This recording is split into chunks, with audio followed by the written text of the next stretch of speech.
el califato. ¿Qué es el califato? El califa significa el que gobierna o el que manda o el sucesor de Mahoma. Entonces, cuando ISIS está describiendo el califato, lo que nos está queriendo decir a los occidentales es que ellos quieren propagar o expandir el Islam a través de todo el Medio Oriente. Pero ellos enfrentan un problema. El problema que enfrentan ISIS es que en el Medio Oriente todavía hay dos monarquías. Una monarquía es una nación gobernada por un rey, que es Jordania y Arabia Saudita. Entonces ellos tratan por todos los medios de acabar con las monarquías y extender todo el gobierno del califato para hacer resucitar el Imperio Otomano, que ya vimos en 1923 fue terminado o destruido por los ingleses. Entonces ellos sueñan, los musulmanes radicales, en establecer el califato. Y escuchen esto, de acuerdo a la escatología del Islam, están esperando a un Mesías. Ellos le llaman el Mahdi, con M de mamá, el Mahdi. Y ellos creen que el Mahdi solo puede venir a través de una guerra. Entonces, no se entiende la mente de los musulmanes. Porque, por ejemplo, yo recuerdo cuando, ¿se acuerdan del piloto jordano que cayó ahí en Siria y lo metieron en una jaula y lo quemaron vivo? Cuando le degollaron, decapitaron a un reportero norteamericano, cuando mataron a un chino, y cuando derrumbaron el avión que iba cruzando de Rusia hacia Europa, que era avión ruso, y tú te preguntas, oye, estos de ISIS se están echando a todas las naciones encima. ¿Qué les pasa? ¡Qué tontos! ¿Qué es lo que están provocando? Es que de acuerdo a la escatología del Islam, ellos tienen que provocar una guerra mundial. Y ellos quieren, escuchen esto, ellos quieren suicidarse. Es un grupo apocalíptico, terrorista, satánico, de lo más cruel que ha existido. El nazismo, el fascismo, Stalin, Hussein, parecían niños del comparados con ISIS. No se imagina la crueldad. Ahora antier, que llegaron ya las fuerzas norteamericanas y europeas a poder, junto con los kurdos y los iraquíes, a la ciudad de Alepo, para sacar al grupo de ISIS, que es un bastión de ISIS en Siria. Ayer y antier mataron a 232 civiles, no enemigos, civiles de ellos, porque no se quisieron unir a ellos. 232 personas, niños, mujeres y hombres. A los niños los están trayendo y le cortan la cabeza y le decapitan a los rehenes, y están usando las cabezas de las víctimas como balones de fútbol para desensibilizar a los niños y que los niños crezcan sin ninguna sensibilidad humana. Están deshumanizando a la propia humanidad, al grupo que les rodea. Por eso son robots, son máquinas de matar y de destruir, completamente endemoniados. Entonces, este grupo viene ahorita, quieren derrocar, quieren atacar a Siria. Viene ahora Putin, Rusia, que tiene una base naval cerca de Ucrania. La única base naval de los rusos que tiene acceso al mar Mediterráneo está en Siria. Entonces a Rusia no le conviene que derroquen al presidente Assad. Entonces Rusia está defendiendo al presidente Assad. Se le unió China y se le unió Irán. Hicieron un convenio entre Irán, China y Rusia para que no saquen a Assad. Esto es el Oriente. En el Occidente, la OTAN y Estados Unidos quieren sacar al presidente Assad. O sea, dos grupos, dos colosos están chocando en un sitio geográfico que la Biblia hace 2600 años describió como el punto geográfico donde estallaría una guerra mundial. Todo lo que está pasando es exactamente como lo describió la palabra de Dios. Entonces, esta confrontación, ¿en qué va a terminar? No van a sacar al presidente Assad. La Biblia en el capítulo 17 de Isaías profetiza la destrucción de Siria y de Damasco, que es una de las ciudades más antiguas de la humanidad, y vemos a través del tiempo que las profecías siguen cumpliéndose. Pero vamos a ver ahorita, independientemente de todo, si alguien me preguntara, ¿cuál cree usted que es el próximo evento profético en la Biblia? Les contesto sin lugar a dudas, el rapto de la iglesia. El arrebatamiento famoso de la iglesia. Muchas gentes me han atacado y me han dicho, oiga, pero es que el rapto de la iglesia se comenzó a predicar hace 2 siglos. ¿Cuál es la respuesta? Que mientras nos vamos acercando al final del cumplimiento de las profecías, el Espíritu Santo nos va abriendo los ojos, iluminando sobre lo que ya está revelado. Esta profecía existe, como lo vamos a ver en 1 Tesalonicenses 4, en 1 Corintios 15 y en Juan capítulo 14. Entonces está en la Biblia, y si está en la Biblia lo creemos. Que no se haya predicado en los primeros 18 siglos es porque al Espíritu Santo no le pareció que debería comenzar a preparar a la iglesia. Pero en los últimos 30, 40 años, los más grandes predicadores del mundo que Dios ha levantado han comenzado a preparar a la iglesia. Cristo viene por nosotros. Dice en 1 Tesalonicenses capítulo 4, versículo 16 y 17, porque el Señor mismo con voz de mando, con voz de arcángel y con trompeta de Dios, descenderá del cielo, y los muertos en Cristo resucitarán primero. Luego nosotros, los que vivimos, los que hayamos quedado, seremos arrebatados juntamente con ellos en las nubes para recibir al Señor en el aire. Y así estaremos siempre con el Señor. Aléntense unos a otros con estas palabras. La Biblia profetiza, damas y caballeros santos de Dios, que tal vez ahorita saliendo de este lugar, o hoy en la noche o mañana, o la semana que entra, o el mes que entra, o el año que entra, millones de seres humanos desapareceremos del planeta Tierra. Millones de seres humanos. Va a haber aviones que se van a estrellar porque los pilotos desaparecieron, un congestionamiento en las carreteras porque miles de choferes desaparecieron. Miles de ustedes van a buscar en la cama en la mañana a la señora o al señor y ya no están junto con ustedes. Muchos dirán, gracias a Dios que desapareció.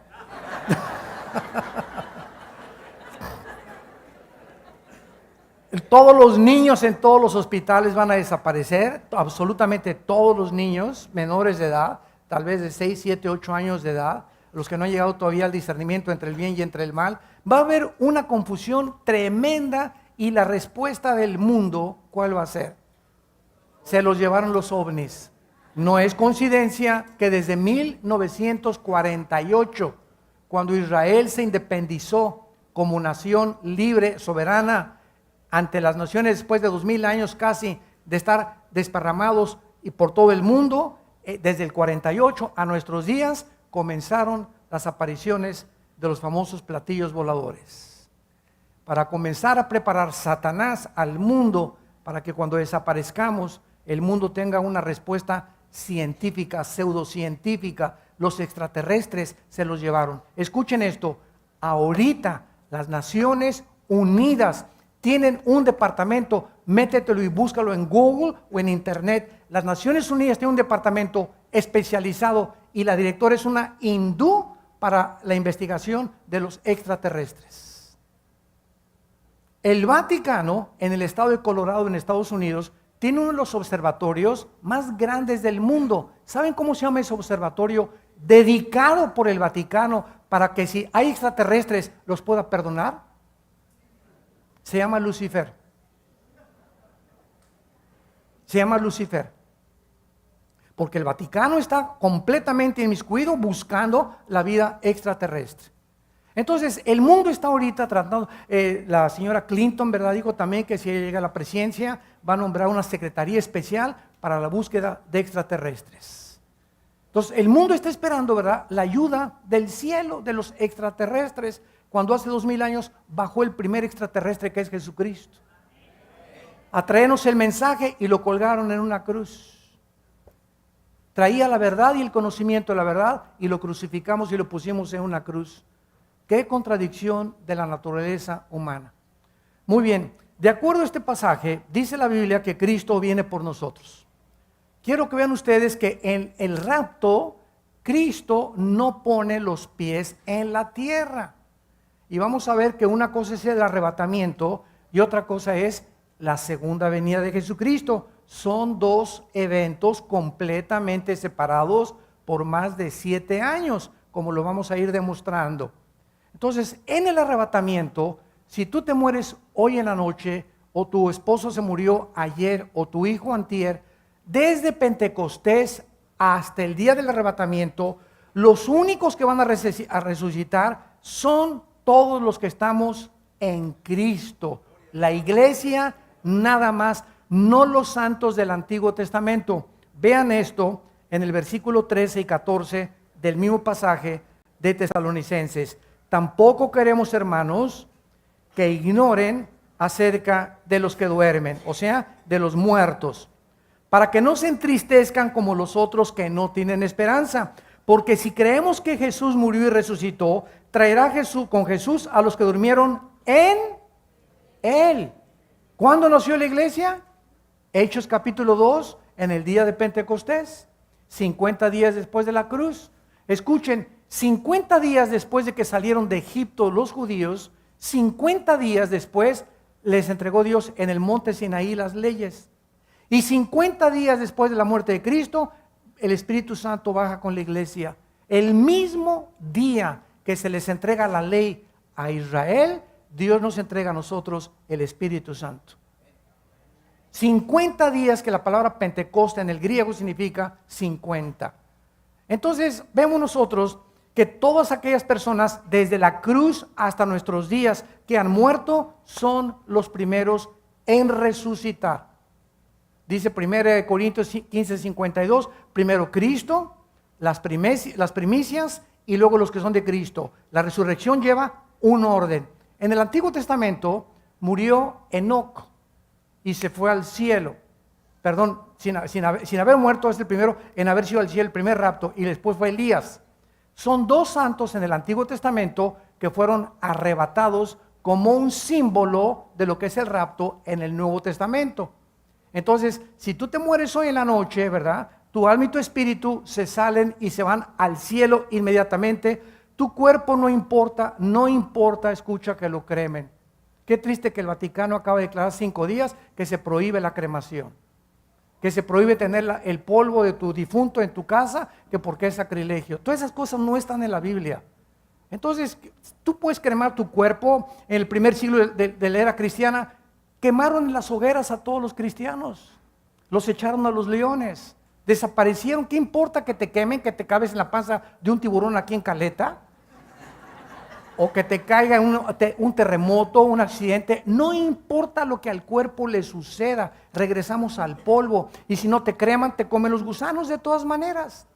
Entonces, ese no es el asunto. El asunto es que de nuestro cuerpo se sale el espíritu y el alma, se van con Dios, el espíritu y el alma, y cuando Cristo venga, el espíritu y el alma de tus parientes o los cristianos que desde la cruz murieron, vienen con Cristo, el espíritu y el alma, el cuerpo resucita y en el aire te vuelves a juntar con tu alma y con tu espíritu, pero con un cuerpo completamente resucitado, semejante al cuerpo de la gloria del cuerpo de Jesucristo cuando resucitó Él.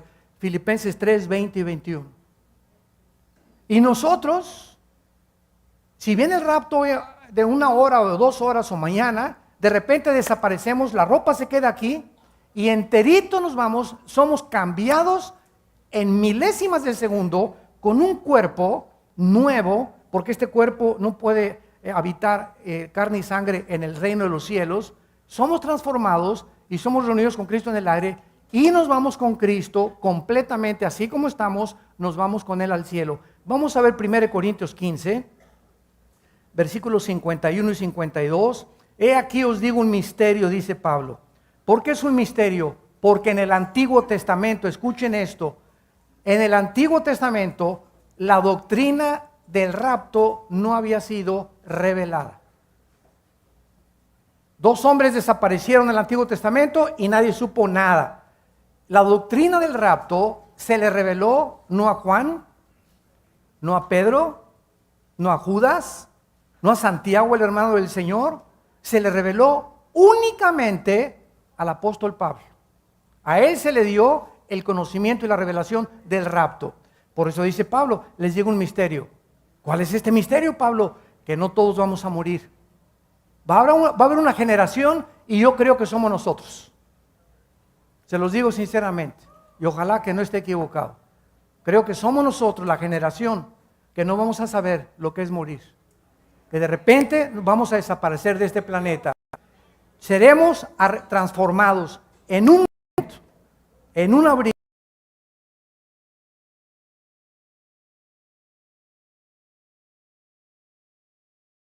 Y nosotros seremos transformados. Mucha confusión porque unos dicen que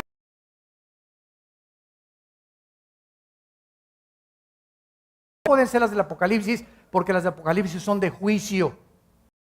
¿Trompeta que falta? Bueno, no sé cuántos de ustedes conozcan las 7 fiestas judías.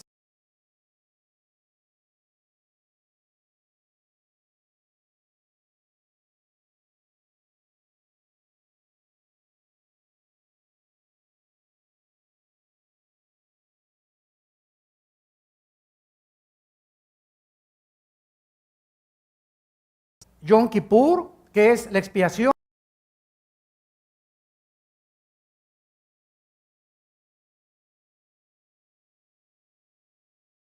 Son las fiestas de... ¿Por qué? Porque de Dios. Dios se las dio a él para que las... Pero son fiestas de Dios porque las hablan de la persona de Jesús.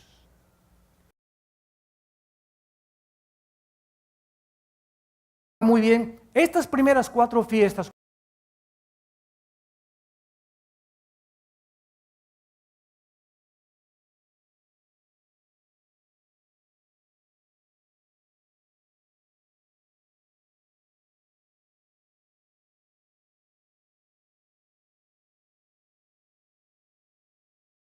en el hebreo.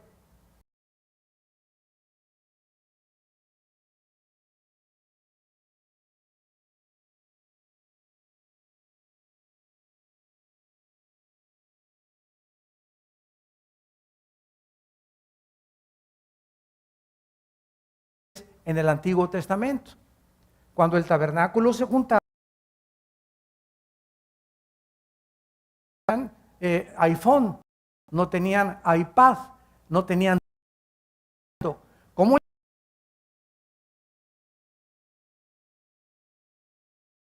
alrededor del centro del tabernáculo para poner orden y decir,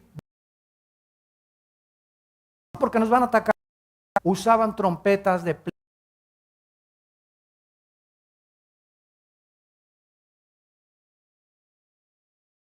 Simbolizaba todos al tabernáculo para las finales o instrumentos. Y había otro sonido que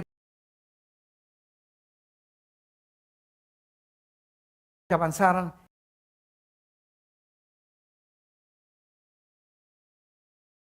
De ahí viene las trompetas.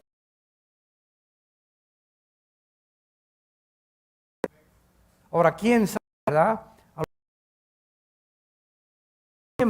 Porque en el mes de septiembre viene.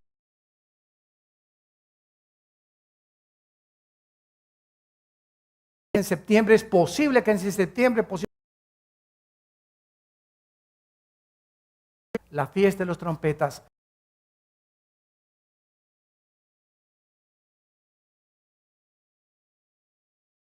¿A dónde vamos? Nos vamos al cielo.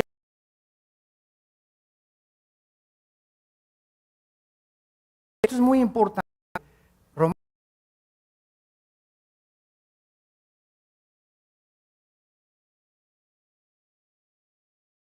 Pastores que nos acompañan. Plazo.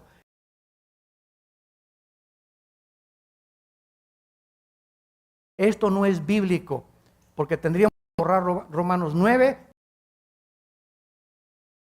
Ha desechado a Israel. Cuando Israel se convertirá en la fiesta de expiación y el tabernáculo del milenio de Cristo.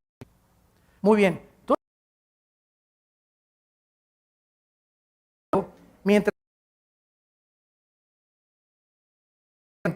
en el cielo, nosotros, toda la iglesia, vamos a ser juzgados, ya no por nuestros pecados, sino por lo que hicimos o dejamos de hacer desde el momento de la conversión para perder o recibir premios o recompensas.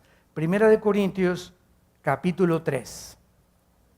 Ya no podemos ser juzgados por los pecados, porque la Biblia dice en Romanos 8:1 que ya no hay ningún juicio, ninguna condenación para el que está en Cristo Jesús.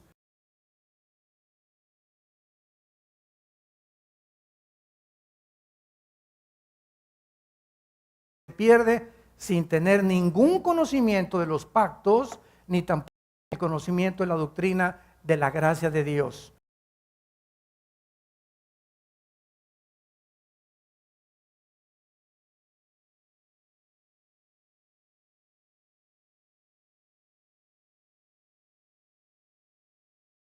Comenzó a enseñarse la doctrina de la pérdida de la salvación de Roma.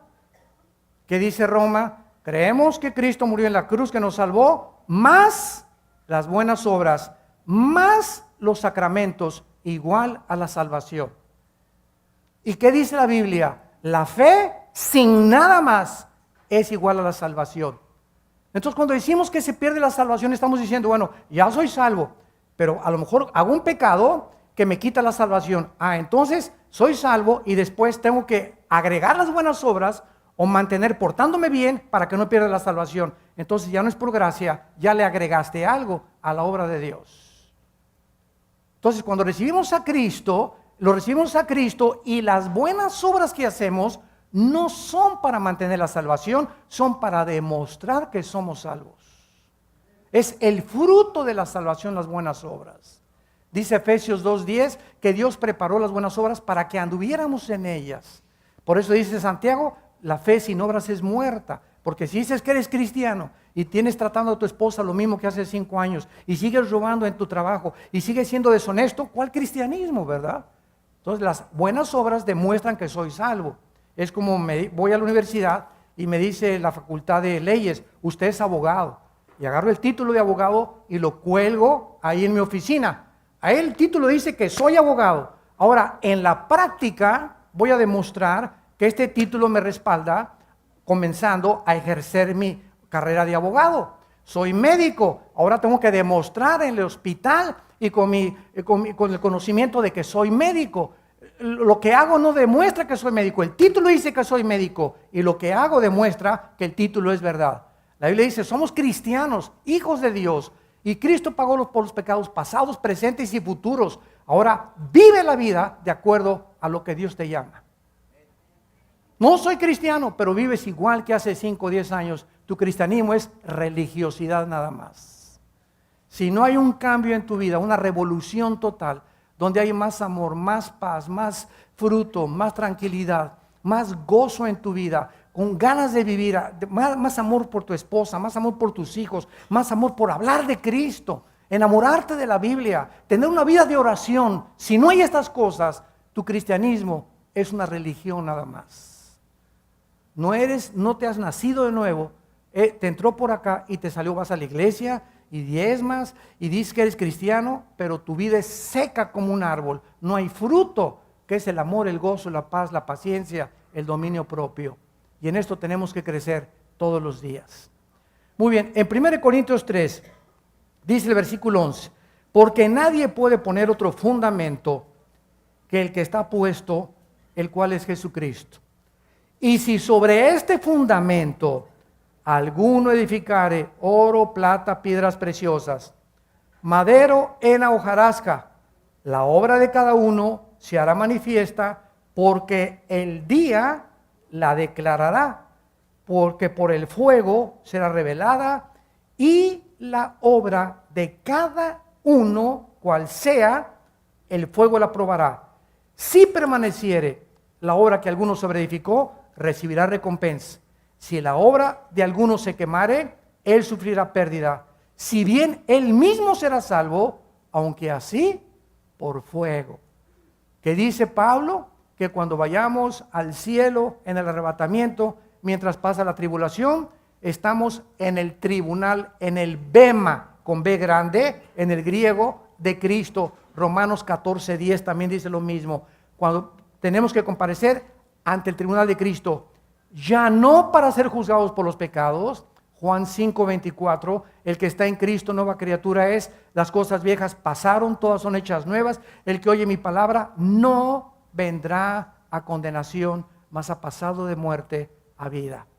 Somos nuevas criaturas, somos sellados por el Espíritu Santo. Yo no puedo decir, pues ya perdí la salvación y el nuevo nacimiento y me regreso otra vez. Y el Espíritu Santo se me sale otra vez. Y no, pues ya me arrepentí, ya me vuelvo otra vez a nacer de nuevo, por el amor de Dios. Es una doctrina muy completamente superficial y ligera, que no tiene peso teológico. Y hay 5 pasajes en el Nuevo Testamento que parece que dice que perdemos la salvación. Y son los que usan, y al estudiarlos de una forma sistemática, te demuestran que al contrario, en lugar de enseñar que se pierde la salvación, estos pasajes que son en Hebreos, Apocalipsis 3:20, segunda de Pedro capítulo 2, etcétera, etcétera, demuestran lo contrario, de que somos salvos, y no está hablando de la salvación, sino de la justicia de Dios en las obras que hacemos. Por eso tenemos que estudiar la Biblia, para trazar bien con la palabra de verdad. Entonces, cuando estemos en el tribunal de Cristo, vamos a recibir recompensas. Ahora escuchen esto. En Apocalipsis 20, versículo 2, dice la Biblia que Juan vio tronos en el cielo, y los que fueron dignos de sentarse en ellos. No todos los cristianos en la otra vida vamos a gobernar. Porque cuando se acabe todo y hagan Isaías 65, cielos nuevos y tierra nueva, y Dios cree un universo completamente diferente con otras galaxias, van a seguir existiendo en este planeta las naciones. El cielo va a estar aquí en el planeta Tierra, cuando venga Jesucristo en la segunda venida, y aquí va a haber gobernantes, y el principal gobernante,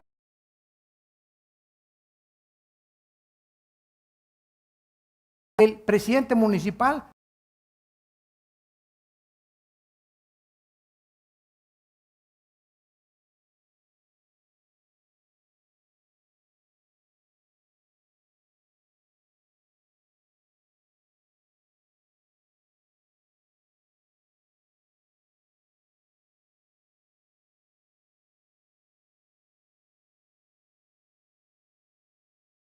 tú vas a, ahora escúcheme, abogados, recibir bueno, Señor, yo gané 1 millón de almas, qué bueno, mijito, porque yo te di el don de evangelista. Señor, yo fui el mejor de la alabanza, yo te di la voz, te va a decir Dios. Yo hice, Señor, 3 asilos para los niños huérfanos, y qué bueno, hijito, yo te di el dinero para que lo hicieras. No va a haber nada de lo cual nos podamos jactar o presumir y decirle a Dios, reconoce, ¿verdad? Mira todo lo que he hecho, y hice 25.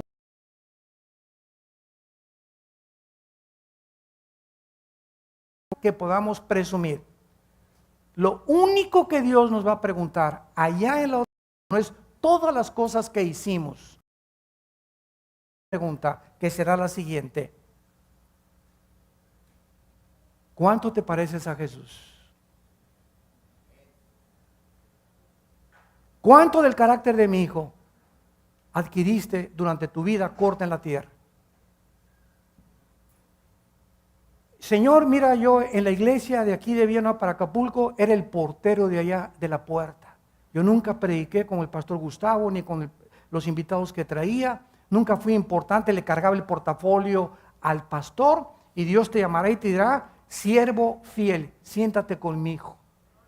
No es de los que mucho hicieron, sino de los que fueron fieles en las pocas responsabilidades que se les asignaron. La fidelidad. Eso es lo que Dios va a recompensar. No se necesita decir que fui un gran hombre de Dios y un gran predicador, no, no. A lo mejor fuiste un fiel esposo, a lo mejor eres un pastor que tuviste 5 discípulos nada más. Nunca creció tu iglesia, pero te dedicaste en cuerpo o alma, como el misionero que a mi hermano y a mí nos ganó para Cristo, vino de Estados Unidos y dijo, Señor, dame 5 o 6 hombres en México a los cuales les dedique mi vida. Y este misionero le dedicó su vida a 5 de los 6 hombres, entre los cuales está mi hermano y yo, y los 6 hombres que este misionero ganó, los 6 estamos en la obra de tiempo completo. Nunca levantó una iglesia este misionero, nunca fue famoso, nunca apareció en los periódicos.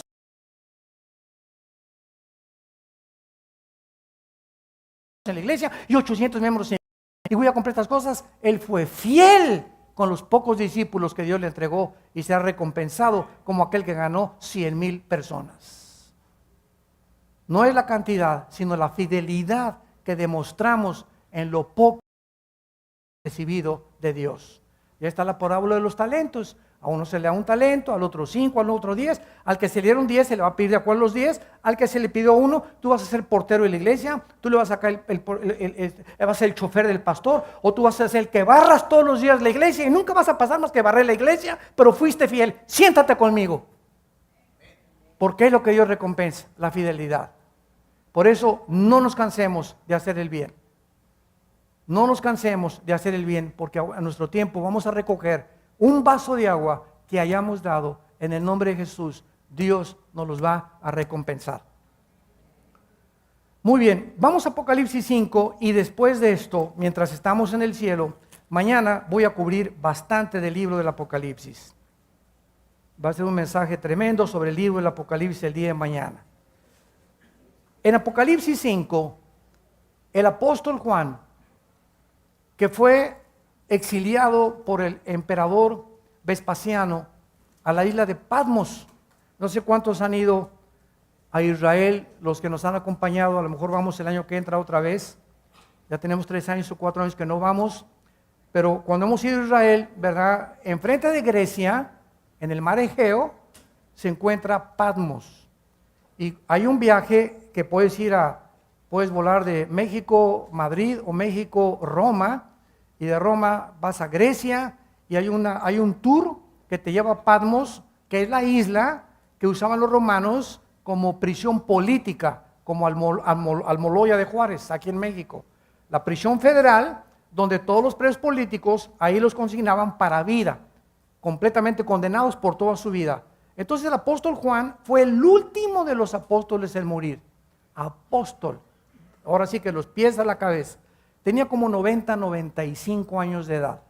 Y ahí en la isla, lo voy a platicar mañana, tuvo una visión que fue Jesucristo, que se le aparece en persona glorificado y le revela el libro del Apocalipsis. Entonces, el libro del Apocalipsis, que lo vamos a ver rápidamente mañana, es la cortina que Dios corre y nos permite asomarnos al futuro donde va a terminar la humanidad. La palabra Apocalipsis en el griego significa descorrer el velo. Y lo usaban los griegos cuando, por ejemplo, había una estatua. Ustedes saben que cuando hay una estatua las cubren con una manta, o en los shows, no sé cuántos han ido ustedes a los shows en Ginebra, en Alemania, en España, pues vamos a presentar el nuevo Lamborghini. Entonces cubren con el Lamborghini, o el Ferrari, o el Rolls Royce, o la marca que vayan, y nadie lo ha visto. Y de repente quitan la manta y entonces aparece el carro o aparece la estatua, y este descubrimiento es lo que es el Apocalipsis. Entonces el Apocalipsis, Dios nos corre las cortinas y nos permite ver la gloria y los juicios que vienen sobre el mundo, para prepararnos, para que seamos santos en toda nuestra manera de vivir, para que luchemos y peleemos la buena batalla de la fe y echemos mano de la vida eterna, porque vale la pena vivir y ser fieles hasta la muerte. Entonces aquí en el capítulo 5 del Apocalipsis, Juan vio a Cristo. Pero antes de ver a Cristo en el cielo, todo esto es en el cielo, oyó una voz, dice el versículo 2, que pregonaba: ¿quién es digno de abrir el libro y desatar los sellos? Y ninguno, ni en el cielo, ni en la tierra, ni debajo de la tierra, podía abrir el libro ni aún mirarlo. Ningún papa, ni Abraham, ni Isaac, ni Jacob, ni los querubines, ni los serafines, ni los ángeles, no había nadie en el universo que tenía un rollo. Antiguamente los libros eran rollos, pergaminos así. Entonces los reyes y los príncipes, no son como ahora que les ponen timbres a los sobres, ¿verdad? Todos los mensajes se entregaban así, enrollados.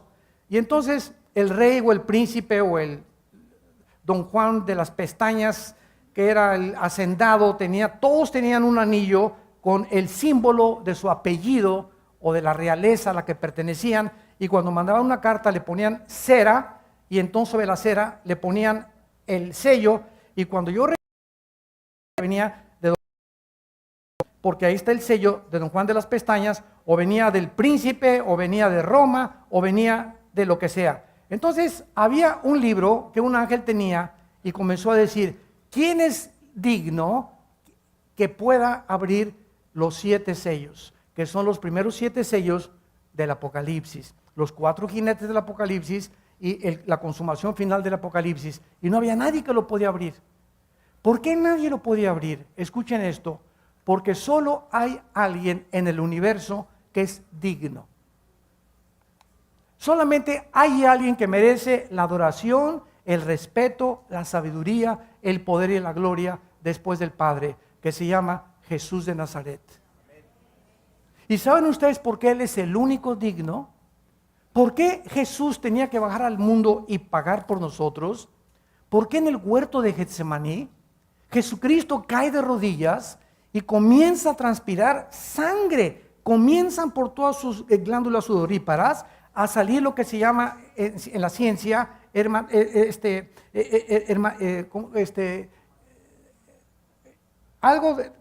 el fenómeno cuando la sangre, hidrotosis, cuando comienza a salir la sangre por la piel, de la tensión tan grande que tenía Jesucristo, y se llena de sangre Jesucristo y le dice: Padre, si es posible, pasa de mí esta copa. ¿Saben ustedes que en ese momento lo que estaba pidiéndole Jesús a Dios: Padre Santo, ¿no hay alguna otra manera en que la raza humana sea salvada y perdonada? ¿No les puedes decir: sigan cada quien su propia religión y nos vemos todos allá arriba? ¿No podría el ángel Gabriel venir y decir que pues él, pórtense bien mis chiquilines, y si no les hago pao, pao, pao? Y él sabía, Jesús, que estaba sudando sangre, no por el látigo romano, que era un látigo como de 3 metros con punta,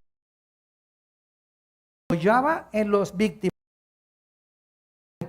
y cuando el soldado romano jalaba el látigo, desprendía todos los tejidos subcutáneos del pecho y de la espalda de las víctimas. Entonces Jesucristo no tuvo miedo tampoco a los clavos que le iban a poner. ¿Por qué sufrió la sangre Jesús? ¿Por qué esa angustia en Getsemaní, donde sabía él que al pararse había vencido y enfrentaba con valor la muerte? Porque él sabía que en la cruz, entre las 12 y las 3 de la tarde, lo crucificaron a las 9 de la mañana. Pero las últimas 3 horas, de las 12 a las 3, se oscureció el cielo. Y misterioso pasó entre el Padre y entre el Hijo, donde Dios, entre el Jesús grita en arameo: lama, lama sabactani, que significa: ¿por qué me has abandonado? Padre, Padre, ¿por qué me has abandonado?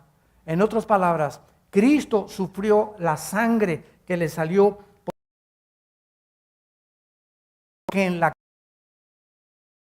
el Padre iba a separar, como jamás en la eternidad lo había. Mis pecados eran puestos en su cuerpo. Dios no puede ni siquiera sufrir el pecado. El Padre tenía que superarse, porque la es la muerte, separación. Se separaría el Padre del Hijo en el momento de la muerte. Cristo moría solo, abandonado, sin los discípulos, sin los que sanó, sin los endemoniados y sin su Padre, y desechado hasta la muerte. quebranto. Y todo lo hizo.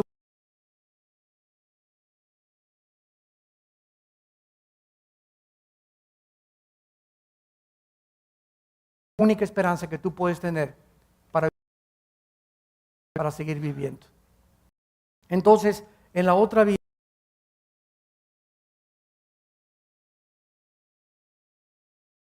la razón por la cual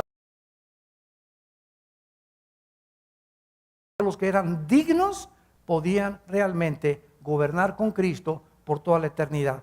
Los demás, no sé cuántos, ¿verdad?, van a ser soldados rasos en la eternidad. Pero habrá príncipes en la otra vida, habrá gobernadores en la otra vida, habrá reyes en la otra vida, habrá gobernantes de las galaxias. Miren esta verdad rápidamente en Daniel capítulo 7, en el Antiguo Testamento, versículo 27. Es unos versículos favoritos. Daniel 7, 27. Y que el reino y el dominio y la majestad de los reinos debajo de todo el cielo sea dado al pueblo de los santos del Altísimo, cuyo reino es reino eterno, y todos los dominios les servirán y obedecerán. Vean ustedes claramente con lupa lo que dice, y que el reino singular y los reinos plural, el reino es de Dios, pero abajo habrá plural reinos, y los que están aquí abajo van a ser entregados no a los ángeles, no a los querubines, no a los serafines. Todo el futuro en la eternidad está preparado para la iglesia. Nosotros, caracoles de aguapuerca, gusanitos que somos, que nos haya llamado Dios y que haya en la cruz pagado por nosotros, ¿qué tanto somos importantes y tanto valemos para Dios para que haya hecho eso Dios? Y esta es la razón de esta preparación que tenemos en la vida. Los sufrimientos y las tribulaciones que pasamos son una preparación, es el gimnasio de Dios. Nos está preparando Dios para la guerra futura que enfrentará el mundo en el Apocalipsis, aunque ya no estemos aquí, para poder enfrentar y hasta la muerte ser fieles. Pero tenemos que entender este plan de Dios para poder verdaderamente gobernar con Él. Ahora vean ustedes que después de que nosotros seamos allá en el cielo juzgados. A ver, Pancho, tantos talentos, tanto te voy a ti te di un talento, fuiste fiel, no lo enterraste, te voy a dar tanto. Y ya que Dios haya juzgado todo lo que hicimos y lo que dejamos de hacer con el dinero, con el tiempo, con las personas que hablamos para Cristo, con las cosas que compartimos, con nuestra fidelidad, ya después de que haya todas esas cosas, vienen las bodas del Cordero. Apocalipsis capítulo 19. Esta es una de las pruebas más grandes de que antes de que Jesucristo regrese en la segunda venida, tienen que ser las bodas del Cordero. Hay muchos que creen que el rapto y la segunda venida es el mismo evento. Pero si fuera el mismo evento, la pregunta es, ¿cuándo serían las bodas del Cordero? Porque aquí primero son las bodas del Cordero y después viene Jesucristo. Dice el versículo 7, capítulo 19 de Apocalipsis, gocémonos y alegrémonos y démosle gloria, porque han llegado las bodas del Cordero. Y su esposa se ha preparado, y a ella se le ha concedido que se vista de lino fino, limpio y resplandeciente, porque el lino fino es las acciones justas de los santos. Y el ángel me dijo, escribe, bienaventurados los que son llamados a la cena de las bodas del Cordero. Y me dijo, estas son palabras verdaderas de Dios. Nos sentaremos ya todos y celebraremos estas bodas. Y ya que acaben las bodas del Cordero, versículo 11 en adelante de Apocalipsis 19, bajamos con Cristo todos nosotros a establecer su reino milenial. Durante 1000 años serán las vacaciones, no en la Riviera Maya, ni en Acapulco, ni en Hawái, serán las vacaciones aquí en la tierra, donde regresaremos al huerto del Edén. Pero el Edén era un lugar geográfico en Génesis 2, solamente era un pedacito de la tierra no era todo el Edén, era solamente un pedazo geográfico limitado. El Edén, cuando Cristo venga, será toda la tierra. Rápidamente vamos a Isaías capítulo 65 y veamos algo que la Biblia nos revela de cómo será nuestra vida cuando Cristo regrese en el reino milenial. Alguien me ha preguntado, ¿tendré la misma esposa? ¿Mi perro Fido estará conmigo? ¿Seguiremos teniendo hijos y nietos? ¿Nos seguiremos multiplicando? No digan no, no digan no, porque vamos a ver que la Biblia dice otra cosa. Esta es la importancia de comparar escritura con escritura, precepto sobre precepto. Entonces, si tomamos solamente un pedacito de la Biblia y hacemos una doctrina, no vamos a tener hijos. Bueno, vamos a ver por otro lado qué dice la Biblia para poder compaginar los dos versículos y poder tener el balance en la enseñanza de la palabra de Dios. Dice Isaías 65, versículo 20, hablando del milenio, cuando estemos todos ya aquí, después de que Cristo vino con nosotros en la segunda venida, que en el milenio no habrá niño que muera de pocos días, ni viejo que sus días se cumplan, porque el niño morirá de 100 años y el pecador de 100 años será bendito. Escuchen ustedes, en el milenio seguirá habiendo pecado. En el milenio seguirá habiendo pecado. Y Apocalipsis 20 dice que al final del milenio Satanás será desatado y encabezará la última rebelión contra Dios. Pero en el milenio vamos a vivir como vivieron antes del diluvio, 800, 500, 900 años. ¿Por qué Dios recortó la edad de los seres humanos después del diluvio? Porque Dios dijo, si les sigo dando 800, 900 años, se van a acabar entre ellos mismos. Fue un acto de misericordia que Dios nos haya limitado, dice el Salmo 90, a los 80, 85 los más fuertes y algunos 95 y otros, muy pocas excepciones pasan de los 100 años. ¿Por qué? Porque nos acabamos más rápido de tanta maldad que hay en el corazón humano. Vamos a seguir leyendo. Edificarán casas, versículo 21, y morarán en ellas. Vamos a plantar viñas y comeremos el fruto de ellas. En el milenio no va a haber carreteras de pavimento ni de concreto, no va a haber ningún edificio, ni elevadores, ni aire acondicionado. Vamos a regresar todos a la agricultura. Pero no va a haber zancudos, no va a haber plagas, no va a haber tormentas, no va a haber heladas. Será un clima, yo creo que de 80 a 85 grados Fahrenheit durante todo el año. No va a haber nadie que se meta en tu casa. No, las casas que construyamos, dice el versículo 21, vamos a morar en ellas y vamos a plantar y vamos a comer lo que sembremos.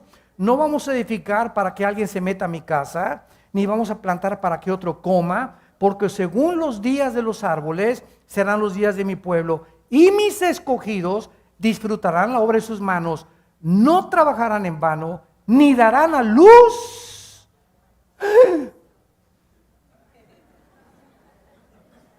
¿Qué dice? Que las mujeres seguirán pariendo, pero sin un chillido ya, sin un grito ya. Aleluya, sale uno y el otro, hola Dios.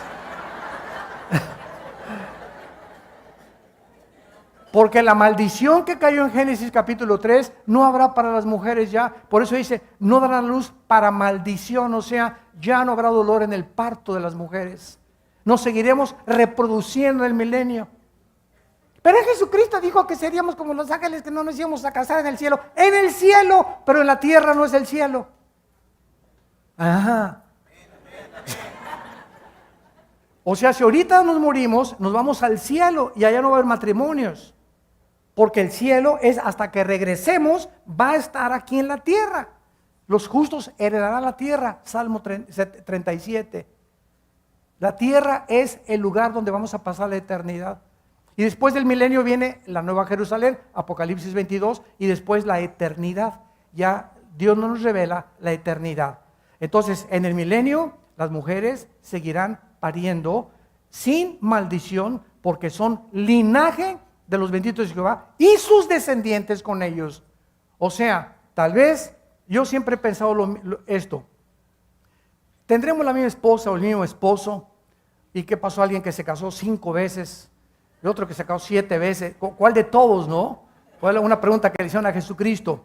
Yo pienso, y es muy particular este pensamiento, porque la Biblia no lo dice, que si hay matrimonios que se amaron en esta tierra y tuvieron una familia linda y feliz y bendecida, seguirán reproduciéndose en la otra vida y seguirán teniendo más hijos.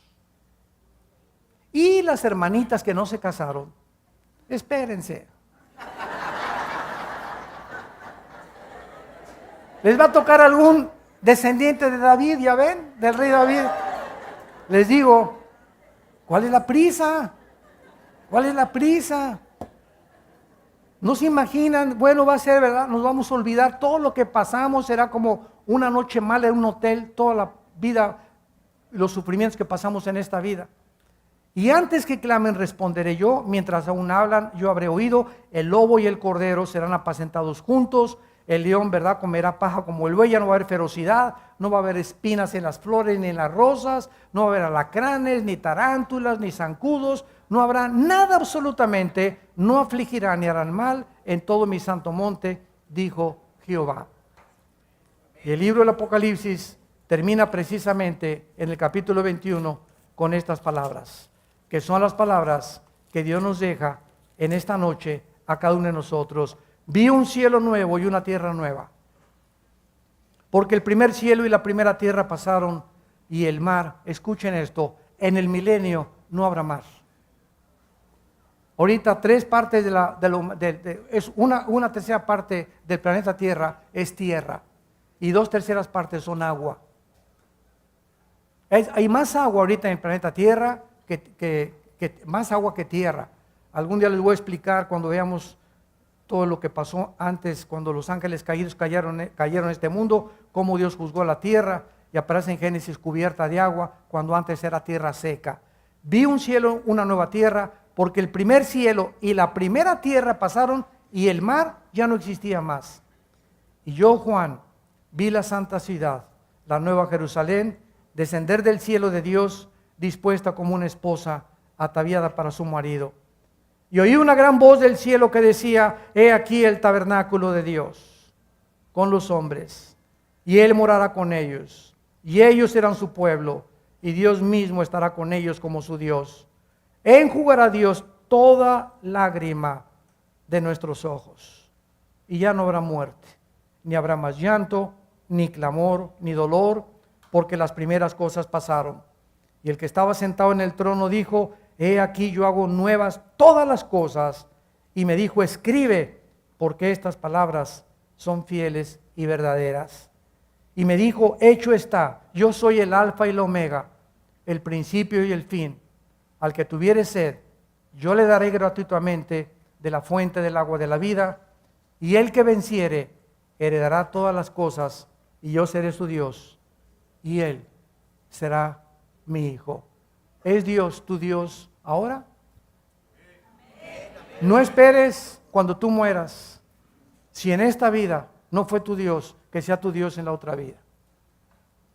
Aprovecha esta corta vida, la única que Dios te ha dado, para que tú puedas hacer a Dios, el Dios de la Biblia, el Dios y Padre de Jesucristo, el Dios de Abraham, de Isaac y de Jacob, de los patriarcas, el Dios que estableció el matrimonio y las leyes morales y nos dejó este maravilloso libro.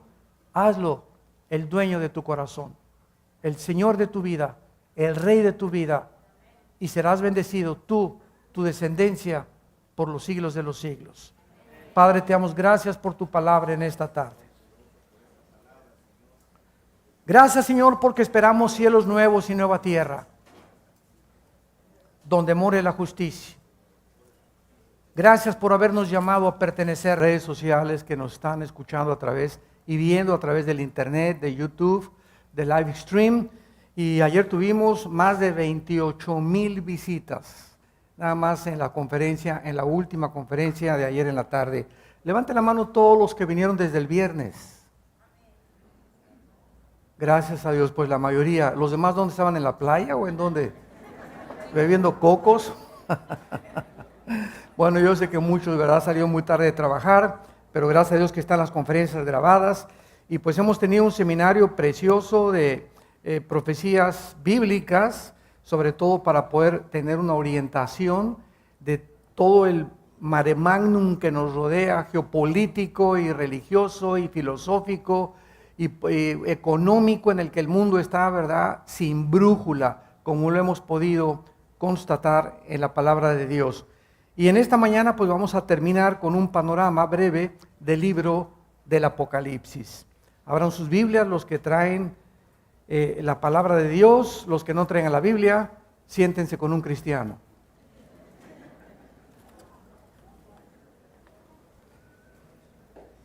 La palabra Apocalipsis es una palabra griega, de origen griego.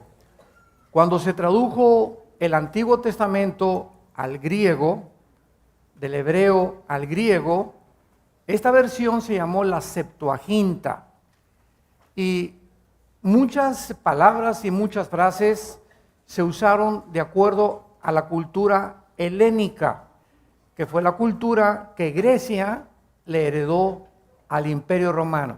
Entonces, cuando el Imperio Romano conquistó el Imperio griego, absorbió la cultura helénica y absorbieron el griego koiné, así se llamaba. Y gracias a que el griego lo hablaban todo el mundo en aquella época, esta es la razón por la cual el Espíritu Santo tradujo al griego del hebreo el Nuevo Testamento. El hebreo y el griego son los dos lenguajes más ricos en significado. Las palabras, por ejemplo, en hebreo, una sola palabra tiene 5 o 6 significados. Y en el griego igual. Y además tienen un valor numérico, se llama gematría. Entonces, por ejemplo, la I, la B de Víctor en el griego significa 5, la X significa 10, la L, la D, la C, tienen un significado que ningún lenguaje tiene. Entonces, esta es la razón por la cual escoge Dios el hebreo y el griego y algunas partes en arameo que se escribieron en el libro de Daniel nada más. Cristo hablaba el arameo. Cuando él dijo, Elí, Elí, sabactani, cuando gritó en la cruz, Padre, ¿por qué me has abandonado? Estas palabras eran en original arameo. Entonces, la palabra Apocalipsis significa descorrer el velo. Ayer explicábamos que cuando los griegos cubrían una estatua, en el momento que quitaban el velo, se descubría lo que estaba escondido o esa escultura. Y ese acto de descorrer el velo o de quitar el velo es la palabra apocalipsis o apocalipsis. Entonces, cuando venimos al Apocalipsis, ¿qué significa? Que Dios nos está descorriendo el velo para asomarnos y ver el futuro. Ni el Corán, ni el Tripitaka de Buda, ni el Veda de los persas, ni de los musulmanes, ni ningún otro libro religioso nos da el panorama de la historia en que va a acabar la humanidad y cómo nos aproximamos a la última generación y las guerras que están pronto para suceder en el mundo que nos rodea. La isla de Patmos, donde se encontraba el apóstol Juan, era una isla, bueno, todavía existe, que tiene 48 kilómetros de circunferencia. Se encuentra junto al mar Egeo, enfrente de lo que es ahora Grecia.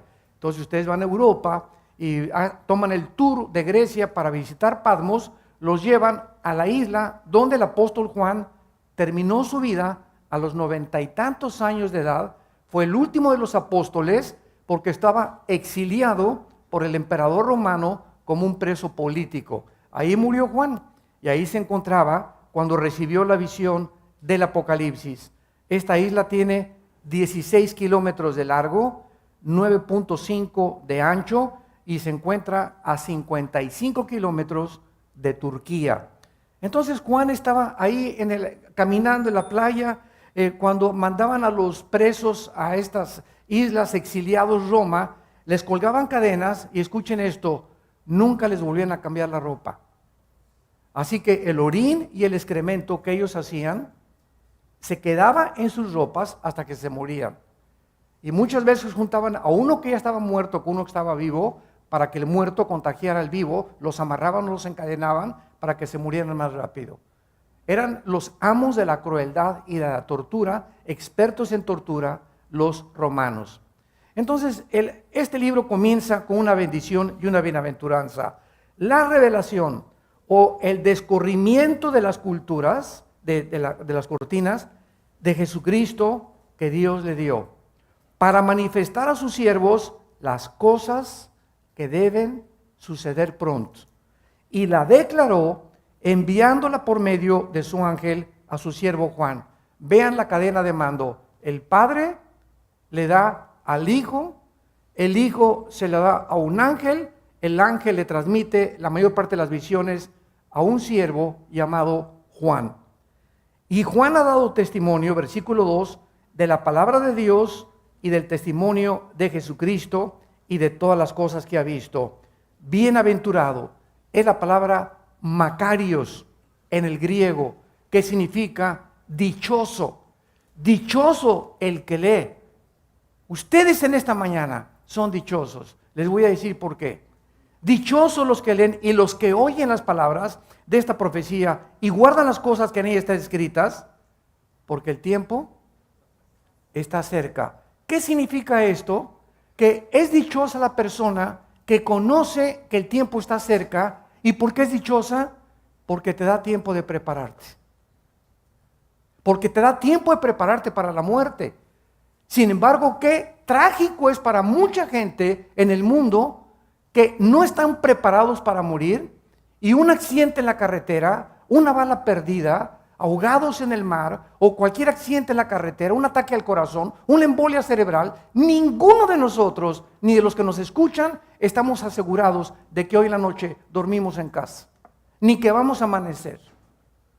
Qué triste cuando a alguna persona le sorprende la muerte y esa persona no estaba preparada para enfrentarse con Dios en el momento de la muerte. Por eso, dichosos y felices ustedes que están escuchando y leyendo, porque esto nos va a ayudar a tomar a Dios en serio y a preparar nuestra alma para encontrarnos con Dios. Vemos nosotros en este capítulo primero, del versículo 2 en adelante, que el apóstol Juan iba caminando así por la playa, cuando de repente tiene una visión de un ser impresionante, luminoso. El pelo de esta entidad espiritual era blanco, los ojos como llama de fuego, estaba vestido con un vestido de lino que le llegaba hasta los pies, ceñido con un cinto de oro y los pies como bronce bruñido. Y Juan, desde luego, al ver esta presencia, cayó de rodillas y dice el versículo 12, y me volví para ver la voz que hablaba conmigo y vuelto vi 7 candeleros de oro. Esta palabra candelero, menorá, en el hebreo, era como una lámpara, ¿verdad? Como un candelero que tenía 7 bastiones o 7. El candelero es el símbolo precisamente de nuestra asociación Vida Nueva para el Mundo, como ustedes lo han visto, un candelero. Pero muchos de ustedes no saben qué significa. Bueno, el 6 es el número del hombre, porque en el 6º día el hombre fue creado. El 1 es el de la unidad, el 2 es el número del testimonio, el 3 de la Trinidad, el 5 es el número de la gracia, el 7 es el número perfecto, el 8 es el número de la iglesia, el 12 es el número de los gobiernos, y así cada nombre, cada número en la Biblia tiene un simbolismo. Entonces el 6 es el número que le pertenece al hombre, lo vamos a ver, por eso el símbolo del anticristo es 6, 6, 6, que es el hombre elevado a la Trinidad, o el ser humano elevado a Dios, que es lo que el Satanás quiere hacernos creer, que somos dioses. Entonces el candelero son 7 bastiones, el de en medio es Jesús, 3 a la izquierda y 3 a la derecha. Entonces vemos nosotros que el hombre sin el 7º está incompleto. Cuando Jesús entra a tu vida, estás completo. En el momento que Jesús viene a tu vida, que es el de en medio, entonces en ese momento comenzamos a alcanzar la perfección. Comenzamos a entender la razón de nuestro propósito, de nuestro significado, que es la deficiencia más grande del ateísmo.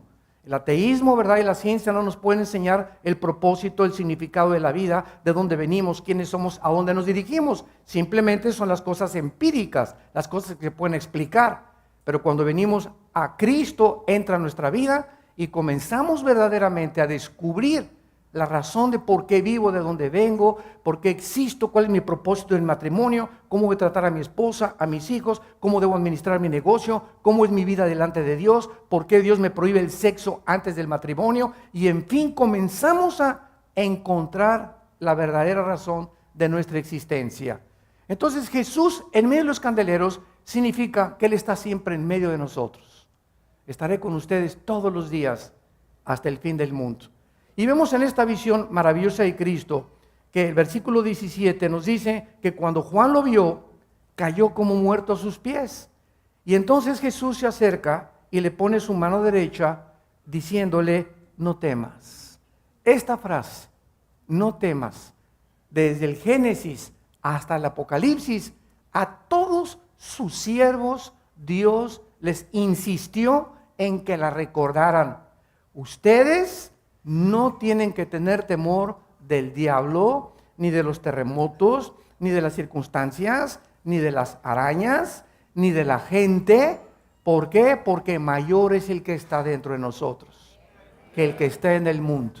El temor sale de nosotros cuando entra la fe. No puede haber fe si el temor gobierna mi corazón.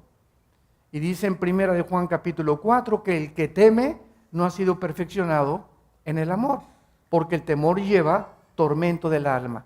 Las personas temerosas de todo son personas muy atormentadas, y ese no es el propósito por el cual Dios nos ha llamado. Entonces Cristo le dice, no temas, no tengas miedo. ¿Por qué? Porque yo soy el primero y el último. La primera letra del alfabeto griego es el alfa, la última letra del alfabeto griego es el omega. Yo soy el alfa y la omega. Entonces, si Dios es el principio y Dios es el final, ¿dónde estamos nosotros? En medio. Él es el principio y ya nos ha revelado todo cómo se origina el universo y nos dice cómo va a terminar todo. Si tenemos el conocimiento que se cumplió todo lo que Dios dijo en el pasado y estamos viendo en la profecía todo lo que se va a cumplir y estamos en medio, sigamos caminando hacia nuestro destino, hacia nuestro futuro, gozosos, alegres, contentos.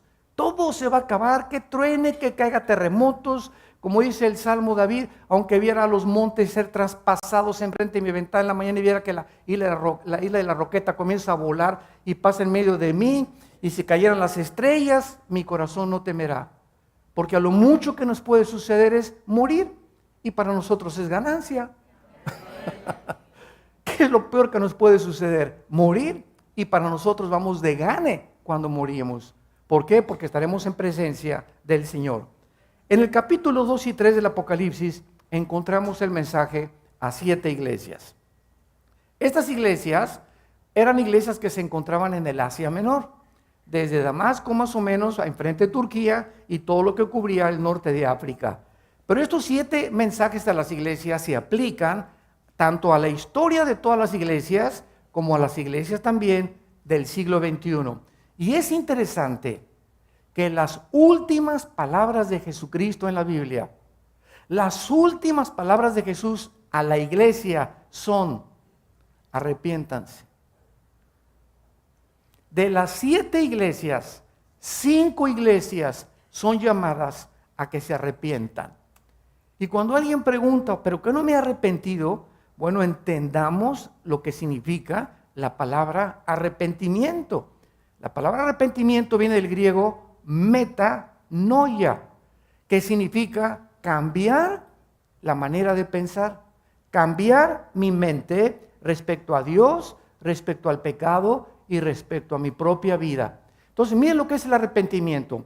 El arrepentimiento es ir caminando en un camino de drogas, de adulterio, de fornicación, de borracheras, de tranza, el que no tranza no avanza, etcétera, etcétera, de mentiroso, de fraudulento, un camino equivocado. Y el arrepentimiento no es una vuelta de 45 grados. Bueno, ya no voy a robar, ya no voy a mentir, ya no voy a fumar marihuana, ya no va a haber pornografía. Esto es una vuelta de 45 grados. Así hasta los mormones nos ganan, porque los mormones ni café toman. Peor Coca-Cola. Entonces, no se trata simplemente de dejar de hacer cosas. Ese es un arrepentimiento a medias. El arrepentimiento bíblico es dejar de hacer estas cosas con el poder de Dios y comenzamos a dar una vuelta de 180 grados y caminar hacia Dios. Entonces, si tú dejas de fumar y tú dejas de las drogas, pero no te vuelves a Dios, no te has arrepentido. Has dejado de hacer cosas malas. No, pues ya no fumo, y pues ya no tomo, y pues ya no, etcétera cosas. Los fariseos te ganaban. Los fariseos, ¿verdad? Ante la gente, yo no soy adúltero, yo diezmo, etcétera, etcétera. Pero ellos, su corazón estaba podrido. Eran personas buenas por afuera, pero el arrepentimiento es una vuelta de 180 grados, donde comienzas a seguir a Jesús. No basta creer a Jesús, hay que seguirlo. Entonces, la persona arrepentida es la persona que diario desarrolla la disciplina de vivir día y noche en este libro de la ley. Porque será como un árbol plantado junto a corrientes de agua, que da su fruto a su tiempo, que su hoja no cae y todo lo que haces prosperará. Mientras tú no entiendas que el cristianismo no es venir solamente el domingo y calentar una silla, sino que es una vida de lunes al viernes, al sábado, al domingo, no has dejado más que ser un religioso. Entonces, esta es la razón por la cual la Biblia nos muestra que Jesucristo es el primero y el último. Tenemos que seguirlo hasta el final de nuestra vida. Y el que vivo, dice el versículo 18, y estuve muerto, mas he aquí que vivo por los siglos de los siglos. Amén. Y tengo las llaves. Ahora sí, Él tiene las llaves de la muerte y del infierno.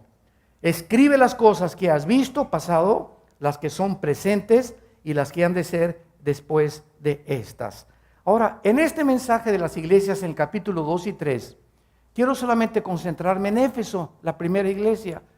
Es una de las iglesias que yo creo que en el siglo XXI es en las que más se ha identificado la iglesia cristiana. Esta iglesia de Éfeso era una iglesia que por afuera eran intachables. Miren ustedes al error que podemos caer en el cristianismo. Y le dice en el capítulo 2, escribe al ángel de la iglesia en Éfeso, versículo 2, yo conozco tus obras. Dios conoce cuando te levantaste, Dios conoce el vaso de agua que le diste a una persona, Dios conoce cuántos pelos tenemos en la cabeza, Dios conoce cuántas estrellas hay, Dios conoce cuántas hormigas hay, Dios conoce cuántos pájaros hay en las junglas y en las selvas del mundo entero. Dios conoce antes de que pienses lo que vas a pensar. Es impresionante la omnisciencia de Dios. Nos funde los fusibles. Dios conoce perfectamente bien la vida de cada uno de nosotros. Yo conozco tus obras. Yo sé lo que haces desde que te levantas, lo que piensas hasta que te acuestas. Yo sé en dónde naciste, qué tus necesidades. Yo conozco absolutamente todo. Y le dice Dios, y además tu arduo trabajo y paciencia, que no puedes soportar a los malos, y has probado a los que se dicen ser apóstoles, y no lo son, y los has hallado mentirosos, y has sufrido, y has tenido paciencia, y has trabajado arduamente por amor de mi nombre, y no has desmayado. En ese momento, ¿quién no podría decir, gracias, Señor, hasta que me reconociste, Padre? Mira nomás el sudor y lo que he sufrido por la iglesia, tas y tas cosas. Gracias, Señor, por reconocerme todas estas cosas. Miren ustedes, todas estas cosas que aparentemente parecen buenas, porque no son malas, son hechas a un lado por Jesucristo, cuando le dice Jesucristo, pero. Oye bien, Señor, pero. ¿Cómo que pero? ¿Qué pero de qué? Quiero decirte que todas estas cosas que te he mencionado no sirven de nada, porque todo lo que has hecho, lo que yo veo no son lo que haces, sino la motivación por lo cual lo haces. Hay cantidad de gente que hace muchas cosas, repito, en muchas religiones, que de veras se van a la sierra y ayunan y venden todo y creen que están haciendo todo por Dios en acciones y acciones y buenas obras que no son malas de hacer. Pero si separamos lo que hacemos del amor a Jesús, estamos reprobados. Tengo contra ti que has dejado tu primer amor. ¿Qué es lo que Cristo está diciendo? comparémoslo inmediatamente con el matrimonio. El matrimonio es el símbolo más grande de la iglesia en la Biblia. Cuando yo me caso con mi esposa, ¿verdad? Imagínense yo que me caso con mi esposa, tenemos ahorita casi 24 años de casados, y yo le compro a mi esposo un abrigo de mink, y le compro joyas, y le compro carros y todo, y pasan 5 o 6 años, y le doy, etcétera, etcétera. Y llega un momento en que mi esposa me diga, mira, gracias porque tengo el closet lleno de buenas cosas, y me has comprado muchas cosas, pero ¿sabes qué, Armando? Tú y yo no platicamos nunca, no te conozco, tenemos 20 años de casados y no te conozco, tú no me conoces a mí, casi nunca platicamos, llegas y te acuestas como rinoceronte a roncar en la noche, te levantas temprano a trabajar y ya vivimos dentro de un mismo hogar, pero somos dos desconocidos, estamos divorciados, juntos, pero divorciados hace muchos años emocionalmente. Entonces mi esposa me dice, me casé para tener comunicación contigo, comunión contigo, para comencemos a correlacionarnos y hablar, etcétera, etcétera. Y es igual con el cristianismo. Los cristianos llegan a la iglesia y le dan al Señor su diezmo y lo que sea, etcétera, etcétera. Pero de lunes al sábado no tienes, ni siquiera abres la Biblia.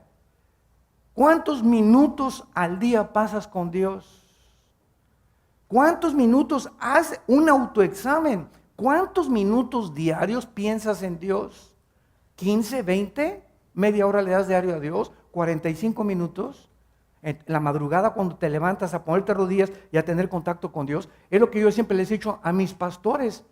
Nuestra prioridad es la comunión con Dios, porque esta es la vida eterna, que conozcamos a Jesucristo.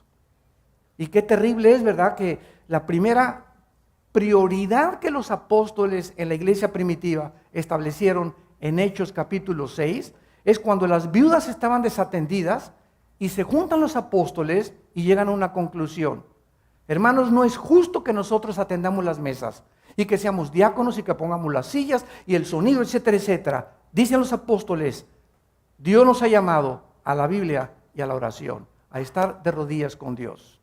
Entonces, cualquier pastor, cualquier líder de familia, que somos los sacerdotes de nuestra casa, que no tenemos mínimo media hora, 40 minutos con Dios en las mañanas. ¿Por qué en las mañanas? Porque Jesucristo, Marcos 1:35, se levantaba en madrugada y ejemplo nos ha dejado para que sigamos sus pisadas. Es el tiempo donde no canta el perico, donde los camiones no pasan, los perros no están ladrando. Es el tiempo en el que tenemos que entender que Dios es el Dios que nos habla en el silencio.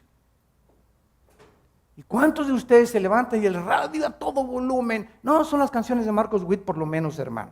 Pues no importa de quién sean, ¿verdad? Pero aprende donde no hay ninguna voz, ni cantos, ni nada, tener un tiempo a solas con Dios para que comiences a discernir que Él te habla, para que disciernas entre la voz de Dios, entre la voz de Satanás y entre la voz de tu subconsciente.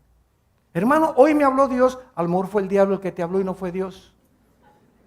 Hermano, es que tuve una visión, a lo mejor es de tu subconsciente, de la pizza que te comiste anoche.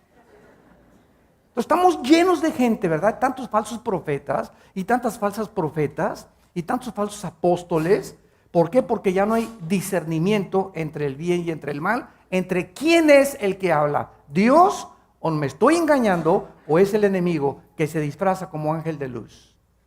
Qué triste es que este mensaje que se le da a Éfeso, Dios le diga, arrepiéntete, porque si no te arrepientes, quitaré el candelero de tu lugar. O sea, si tú no tienes una comunión con Dios, no puedes reflejar la luz de Cristo. No puedes bendecir a tus amigos, ni a tu familia, ni a tus hijos, ni a tu esposa de Cristo y comunión diaria con Dios. En el capítulo 4 y 5 de Apocalipsis hay la visión del trono de Dios, sentado con un arco iris a su alrededor, rodeado de 24 ancianos, de 4 criaturas vivientes, y Cristo, ¿verdad? El capítulo 5, entre el 4 y el 5, como el Cordero de Dios, como la raíz del linaje de David, y como el único digno, porque en la cruz, como me dijo hace mucho un musulmán, a ver, ¿usted es cristiano? Y le contesté, sí, yo soy cristiano. Y me dijo este musulmán, entonces, ¿por qué dicen? Usted me dijo, ¿usted cree que Cristo es Dios, verdad? Porque los cristianos enseñan que Cristo era Dios. Le dije, claro que sí. Y entonces me hizo una buena pregunta, pero claro que por la ignorancia que tienen de la Biblia. Y me dice, muy bien, si ustedes dicen que Cristo es Dios, ¿Dios puede morir? Porque dicen que Cristo murió en la cruz. Entonces, si Cristo era Dios y Dios murió, se hubiera acabado el universo. Porque el universo no podía subsistir sin un segundo sin Dios. ¿Sí o no? Y le dije, amén, amén, amén. A ver, contéstame entonces. Y le contesté y le dije, el problema de ustedes es que no entienden que Jesucristo tenía 100% la naturaleza del hombre. Nació de un pesebre, creció, lloró, tuvo sed, comió, estuvo expuesto a todas las tentaciones de nosotros, porque para que Jesucristo pudiera hacer expiación o el sacrificio por nuestros pecados, tenía que ser un hombre que se identificara con la raza humana.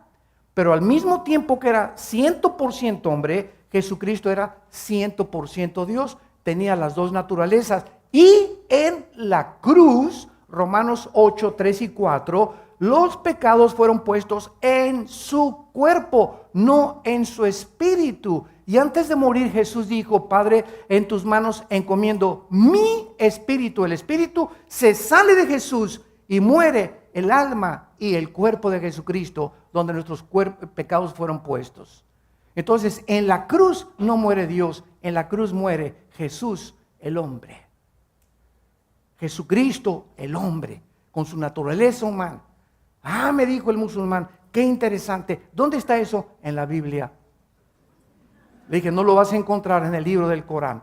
Cuando no entendemos esto, ¿verdad? Se llena de la gente, periodistas, religiosos, tantas cosas que atacan y agreden y sacan porque no saben, hablan lo que no conocen. Qué triste es comenzar a perseguir o atacar a algo sin entender las raíces de lo que estamos hablando. Es como si yo me metiera a atacar a los físicos, matemáticos, cuando ni siquiera sé el cálculo diferencial.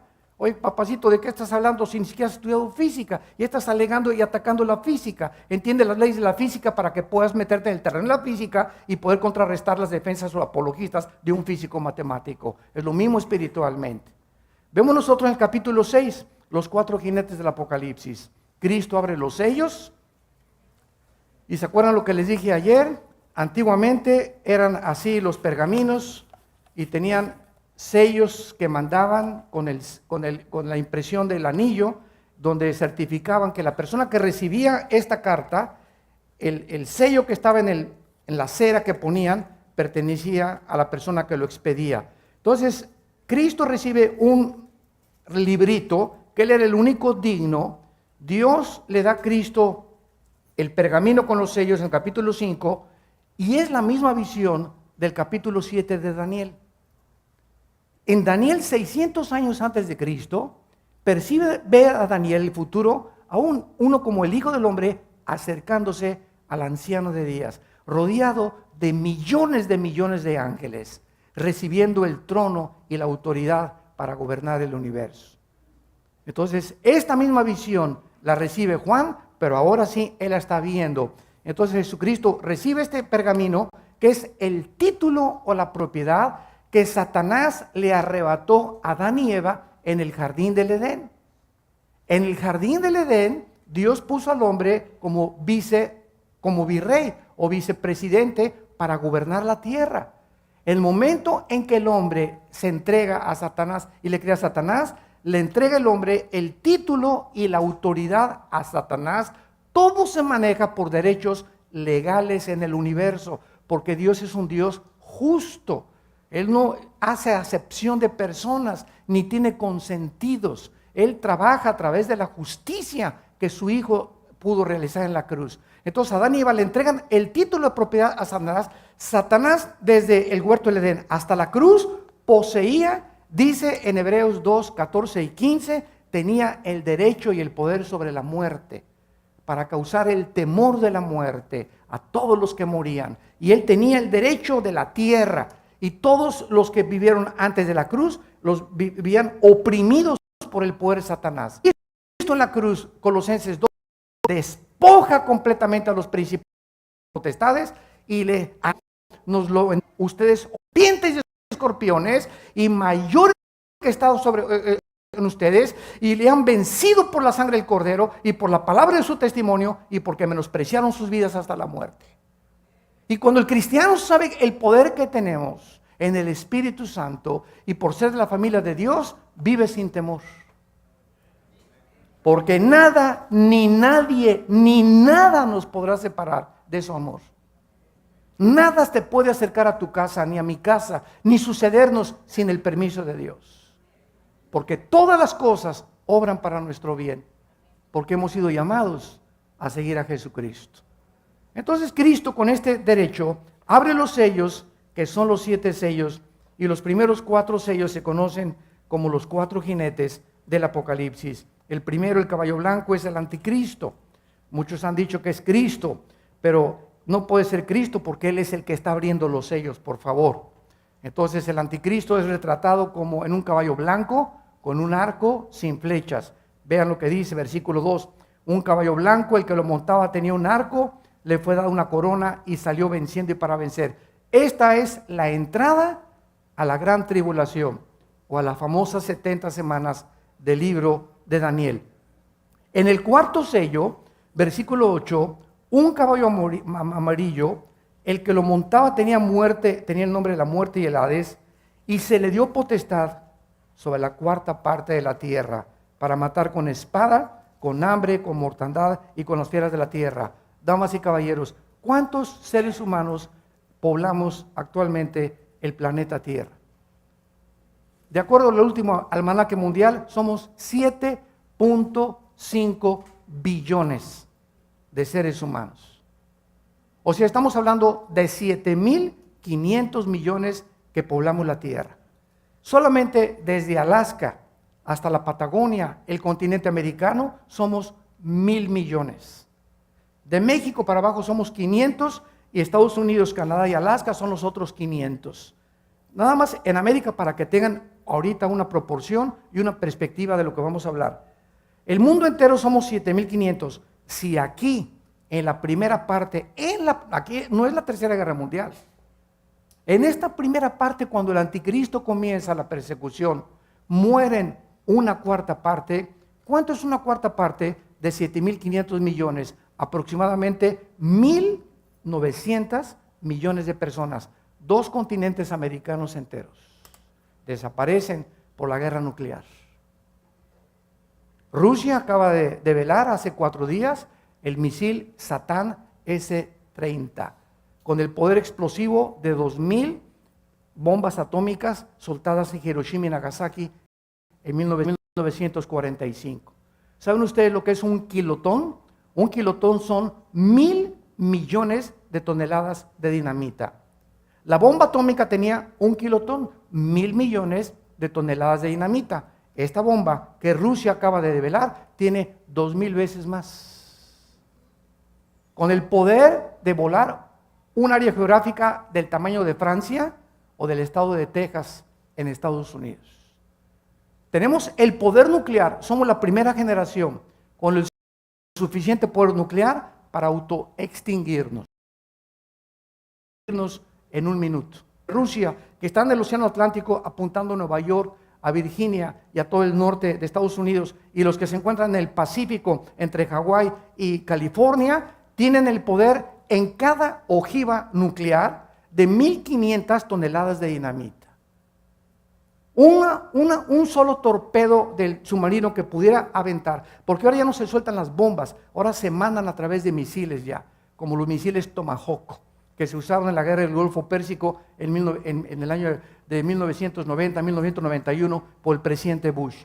Ahora son lanzados los misiles, y los misiles que está lanzando tu pariente, el presidente de Corea del Norte, Kim Jong, este hombre completamente desequilibrado mental, es el tercero de una generación de familia de los Jong, el abuelo, el papá y el nieto, que son completamente psicóticos, patológicamente enfermos, con el propósito que quieren destruir el mundo. Ya ha hecho 6 experimentos, 2 con bombas de hidrógeno y las otras 4 con bombas atómicas en el océano, y quién sabe en dónde ha mandado otras. La última le cayó muy cerca a Japón, y ahora quiere hacer una apuntando a Estados Unidos y a Israel.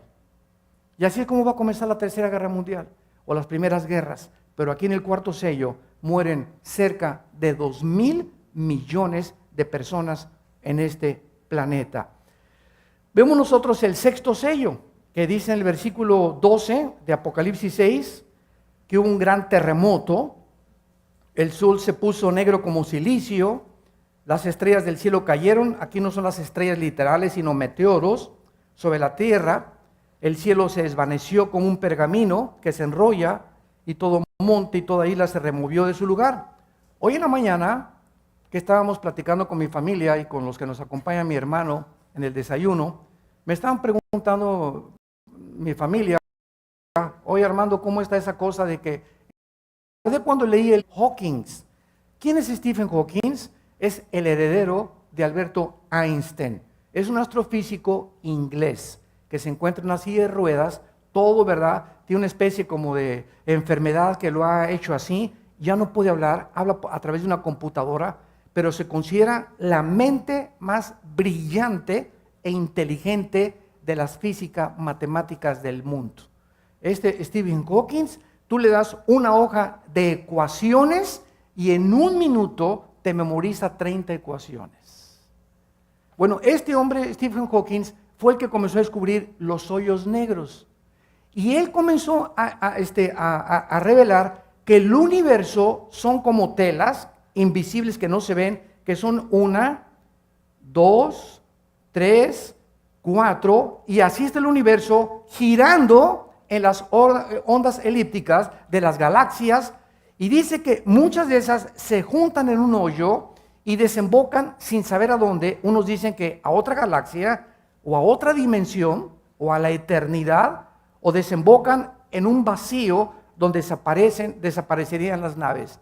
Pero no saben más que hay unos hoyos negros, y cuando el hoyo negro se hace así y se junta, es cuando comienzan las telas las capas que forman el universo a enrollarse. Qué interesante que 6,000 años antes que Stephen Hawking comenzara a descubrir la verdadera consistencia en la que el universo está compuesto, la Biblia hace 6,000 años dijera que algún día el cielo se desvanecería como un pergamino que se enrolla. ¡Qué increíble! Cuando hace 6,000 años, ni siquiera Galileo Galilei, hasta el siglo XVII, XVI, comenzó a descubrir con el telescopio y se comenzó a estudiar las galaxias y las estrellas. Vemos nosotros en el capítulo 7 que son sellados 144,000 judíos, la iglesia ya no está aquí, y del versículo 9 en adelante, la primera gran multitud de mártires muertos por el anticristo. En el capítulo 8 encontramos algo que me quiero detener. Dice: el séptimo sello se hizo silencio, capítulo 8 de Apocalipsis, versículo 3. Vino un ángel, esto es precioso, y se paró ante el altar. Acuérdense que en el cielo hay un altar y en el cielo hay un tabernáculo. El tabernáculo que hizo Moisés, ¿se acuerdan ustedes cómo le dijo Dios que lo hiciera? Le dijo Dios a Moisés: toma los planos y cópialos. Tú no vas a inventar nada, tú vas a hacer todo lo que está aquí en los planos, porque es una copia de lo que está en el cielo. Entonces, todo lo que hacemos aquí es un reflejo de lo que está en el cielo. ¿Por qué? Porque dice Hebreos 11, versículo 2, que las cosas que no son fueron primero que las que son. El universo, por el entendimiento, entendemos que fue creado de lo que no fue a lo que es ahorita. Entonces, lo que no se ve es más real que lo que se ve. Porque Dios llama a lo que no se ve como si fuera y le da vida a los muertos. Ese es nuestro Dios maravilloso. Cuando comenzamos a entender estas cosas, nos llenamos de ánimo. ¿Verdad, mi amorcito? ¿Cómo le hacemos tú y yo? Cuando estamos con todo mi esposo y yo le hacemos así. O sea que, gloria a Dios, aleluya. Y dice la Biblia que entonces este ángel se para en el cielo con un incensario de oro, se le da mucho incienso, escuchen con atención, para añadirlo a las oraciones de los santos sobre el altar de oro que estaba delante del trono. Allá arriba en el cielo hay un incensario. Y cada vez que oramos, sobre todo como iglesia, donde 2 o 3 ya, qué poderosa la oración, donde 2 o 3 se juntan a orar. Esas oraciones que creemos que se desvanecen, suben y es la conexión al mundo invisible espiritual. Hasta el trono de Dios nuestras oraciones suben y se están guardando en un incensario de oro. Nuestras oraciones, por eso en el Antiguo Testamento el incienso es un símbolo de la oración. Ahora vamos a ver lo que sigue, versículo 4. Y de la mano del ángel subió a la presencia de Dios el humo del incienso con las oraciones de los santos. Y vean ustedes que cuando ya este incensario se llenó enfrente de Dios, el ángel tomó el incensario. ¿Y qué contenía el incensario? Nuestras oraciones, y lo llenó del fuego del altar, que significa el juicio de Dios.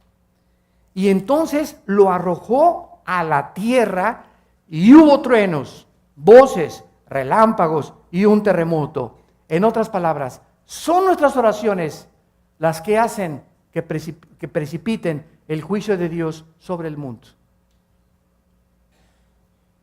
Son nuestras oraciones, y cuando lleguen esa copa y se llene ese incensario, Dios va a contestar. Volcar el incensario sobre el mundo significa que Dios contesta las oraciones. Aquí está ya, sus oraciones no están desperdiciadas, las contesto y voy a traer la justicia al mundo.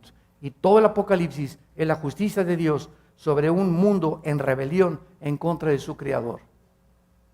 ¿Y qué pasó con esos de ISIS que mataron a 200 y los nazis que mataron y se murieron? ¿Qué, se van a quedar sin castigo? Y tanta gente que mata y secuestra y viola y mueren a balazos y nunca sufrieron. ¿Se van a quedar sin castigo? No. La Biblia dice, hay juicio después de la muerte. Y si no pagaron aquí en esta vida con la justicia o en la cárcel o en la sentencia a muerte o en la pena capital, van a pagar en la otra vida. Y esta es la razón por la cual en Ezequiel 8 y Ezequiel 9 del libro de Ezequiel, dice la Biblia que Dios mandó a los ángeles a destruir Jerusalén. Y Dios le dijo en el capítulo 9 a los ángeles, en Ezequiel capítulo 9, todos los que tengan y estén clamando por la justicia de Dios, ponles una señal en la frente y maten a todos, grandes y pequeños, y solamente perdonen a los que claman pidiendo justicia. ¿Cuántas veces desde que te convertiste has caído hincado junto a tu cama llorando de tanto pecado que hay en Acapulco, que hay en las escuelas, de tantas niñas embarazadas, madres solteras, de tantos secuestros, de tantas violaciones, de tantas injusticias que hicimos? Dios, ¿dónde está Dios? ¿Dónde está Dios? Dios tiene su tiempo, Él va a juzgar. Pero estás tan preocupado culpando a Dios, híncate mejor y ora e intercede, porque tus oraciones precipitarán el juicio de Dios.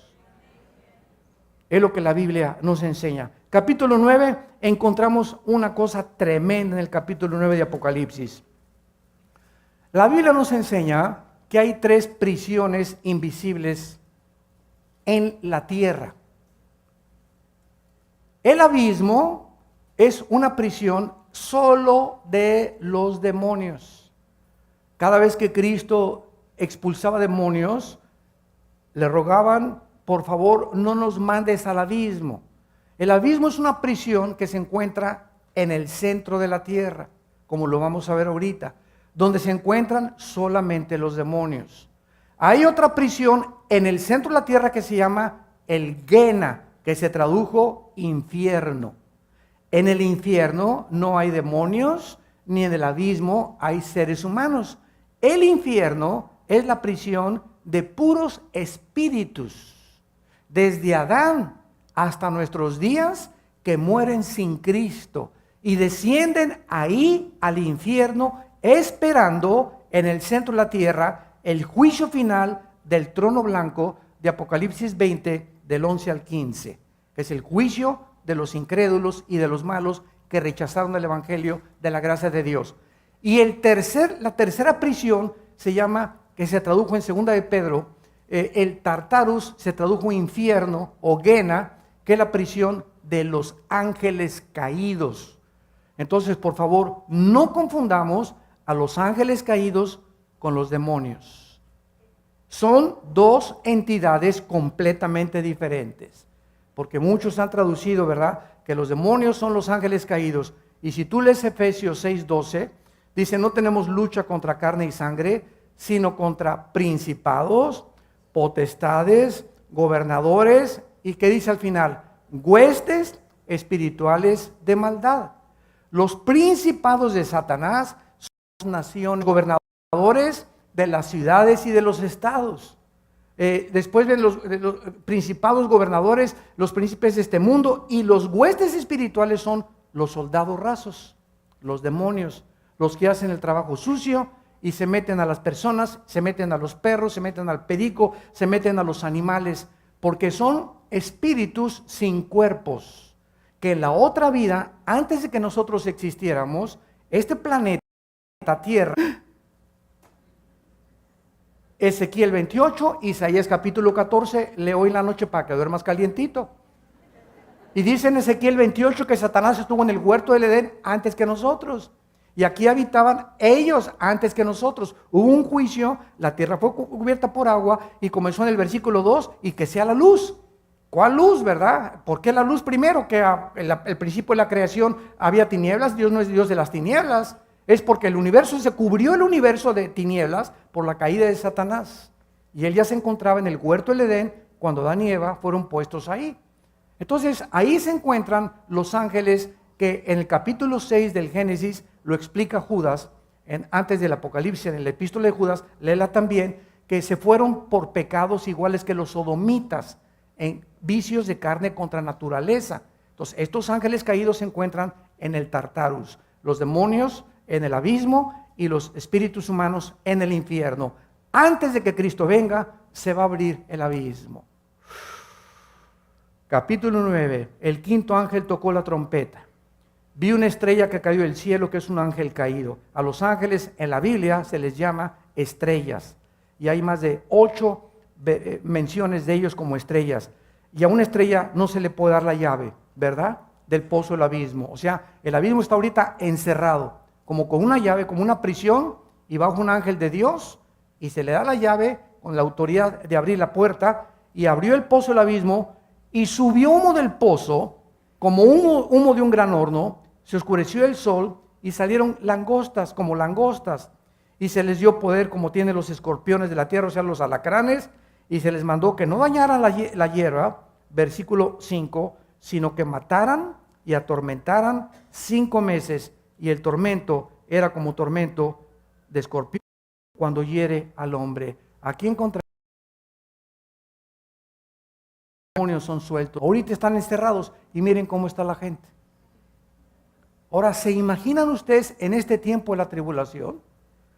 ¿Se imaginan ustedes nada más la condición del ser humano en los tiempos de la tribulación antes de Cristo? Nosotros, gracias a Dios, repito, ya no vamos a estar aquí.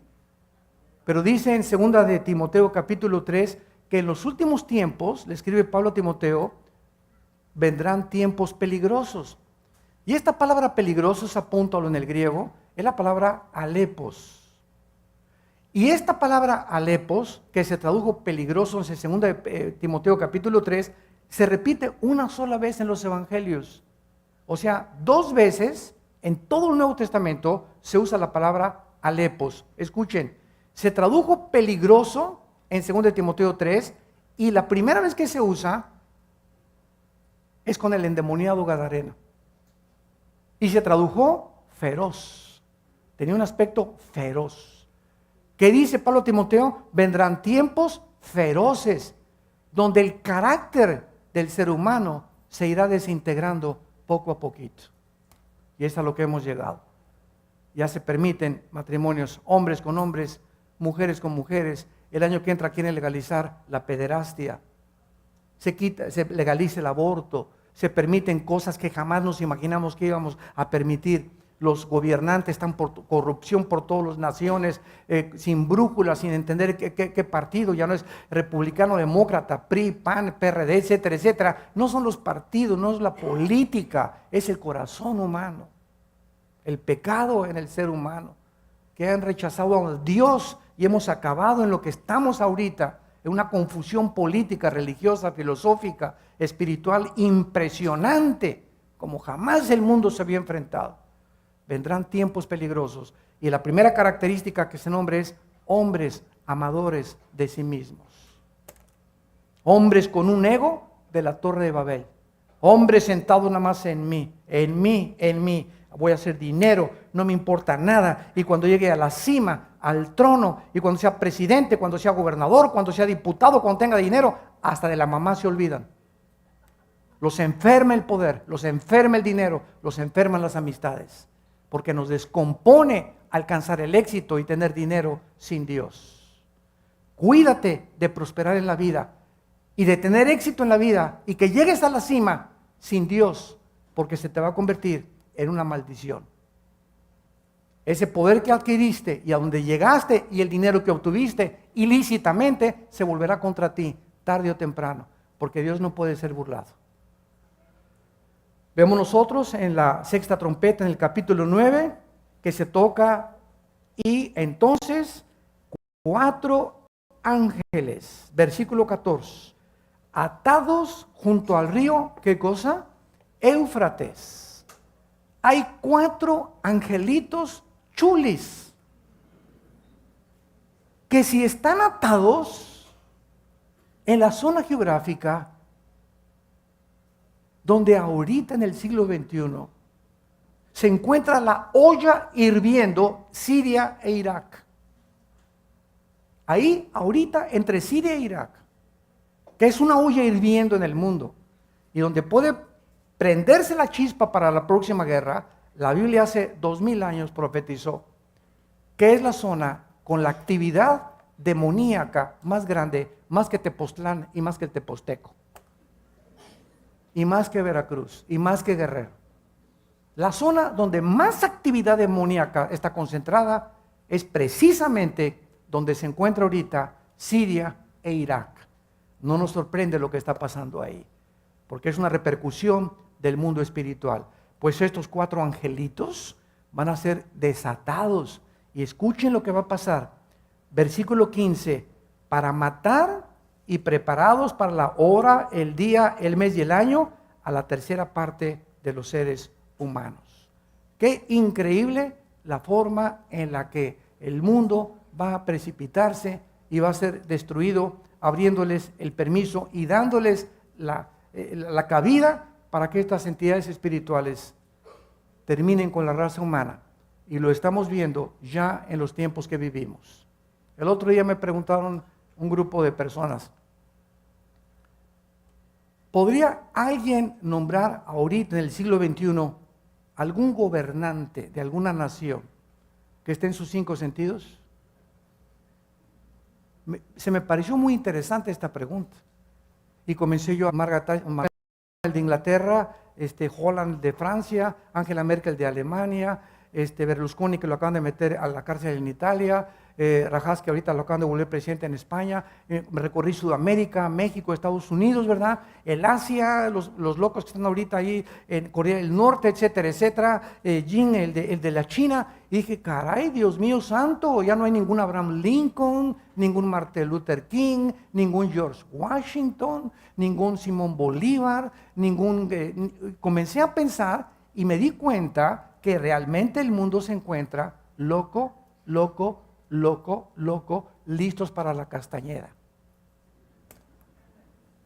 Impresionante, un descontrol político y económico impresionante, donde de veras, donde nos encontramos un mundo. ¿Saben ustedes que la Academia de Psiquiatría de Los Ángeles, California, la Academia de Psiquiatría dictaminó que ya no se puede decir quién está loco y quién no está loco?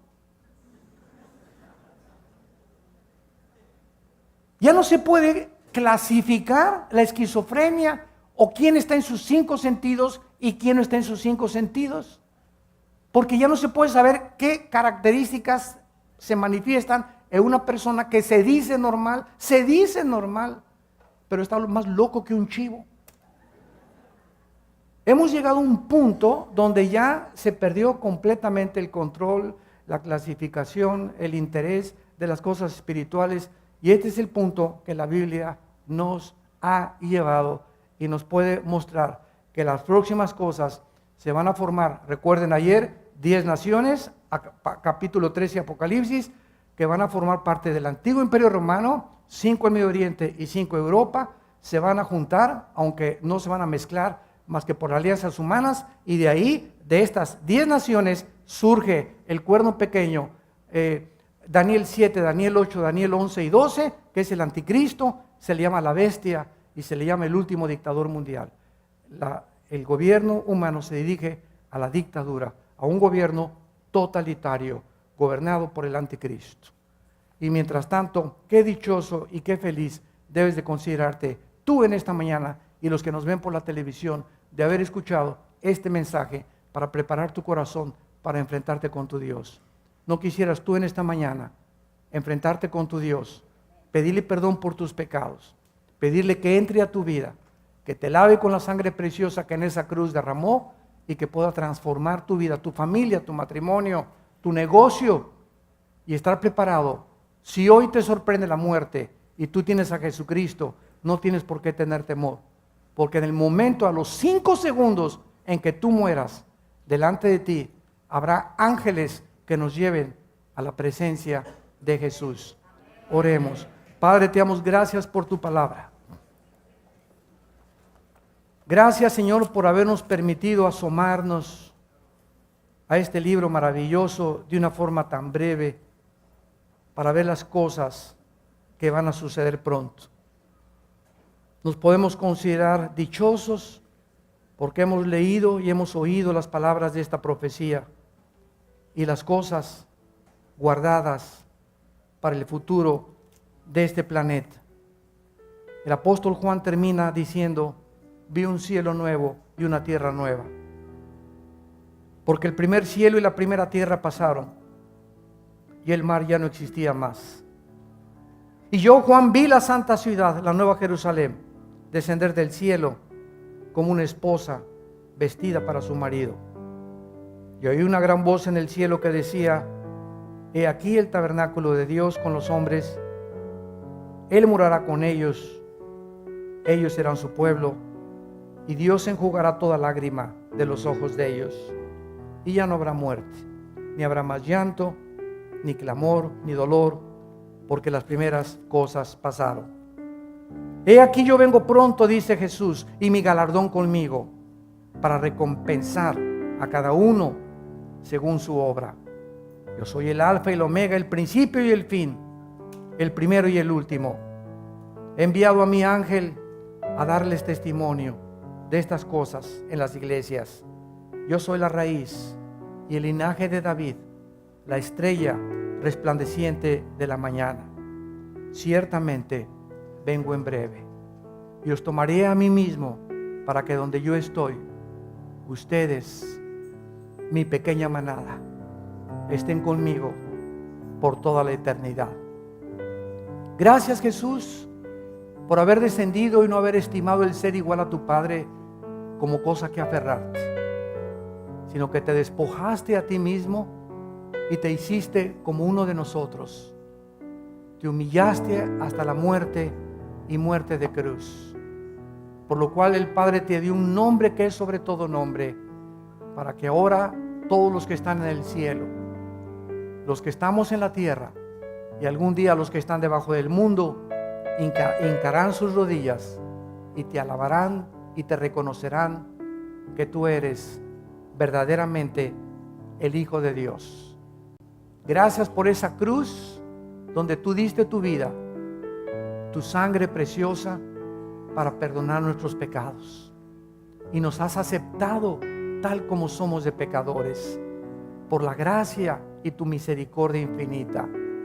Y ustedes en esta mañana que nos ven por la televisión, que nos oyen a través de las redes sociales, ahí donde estás, tal vez estás viendo esto desde una cantina, tal vez nos estás viendo desde una prisión, tal vez desde la sala de tu casa.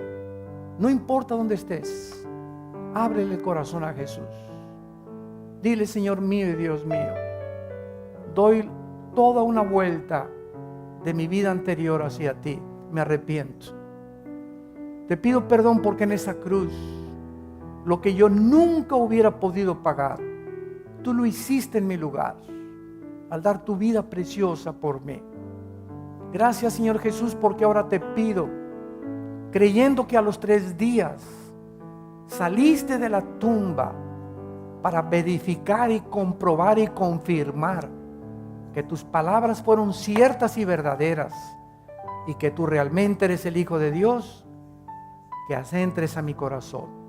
Te recibo en este instante como mi Dios, mi Señor de señores, mi Rey.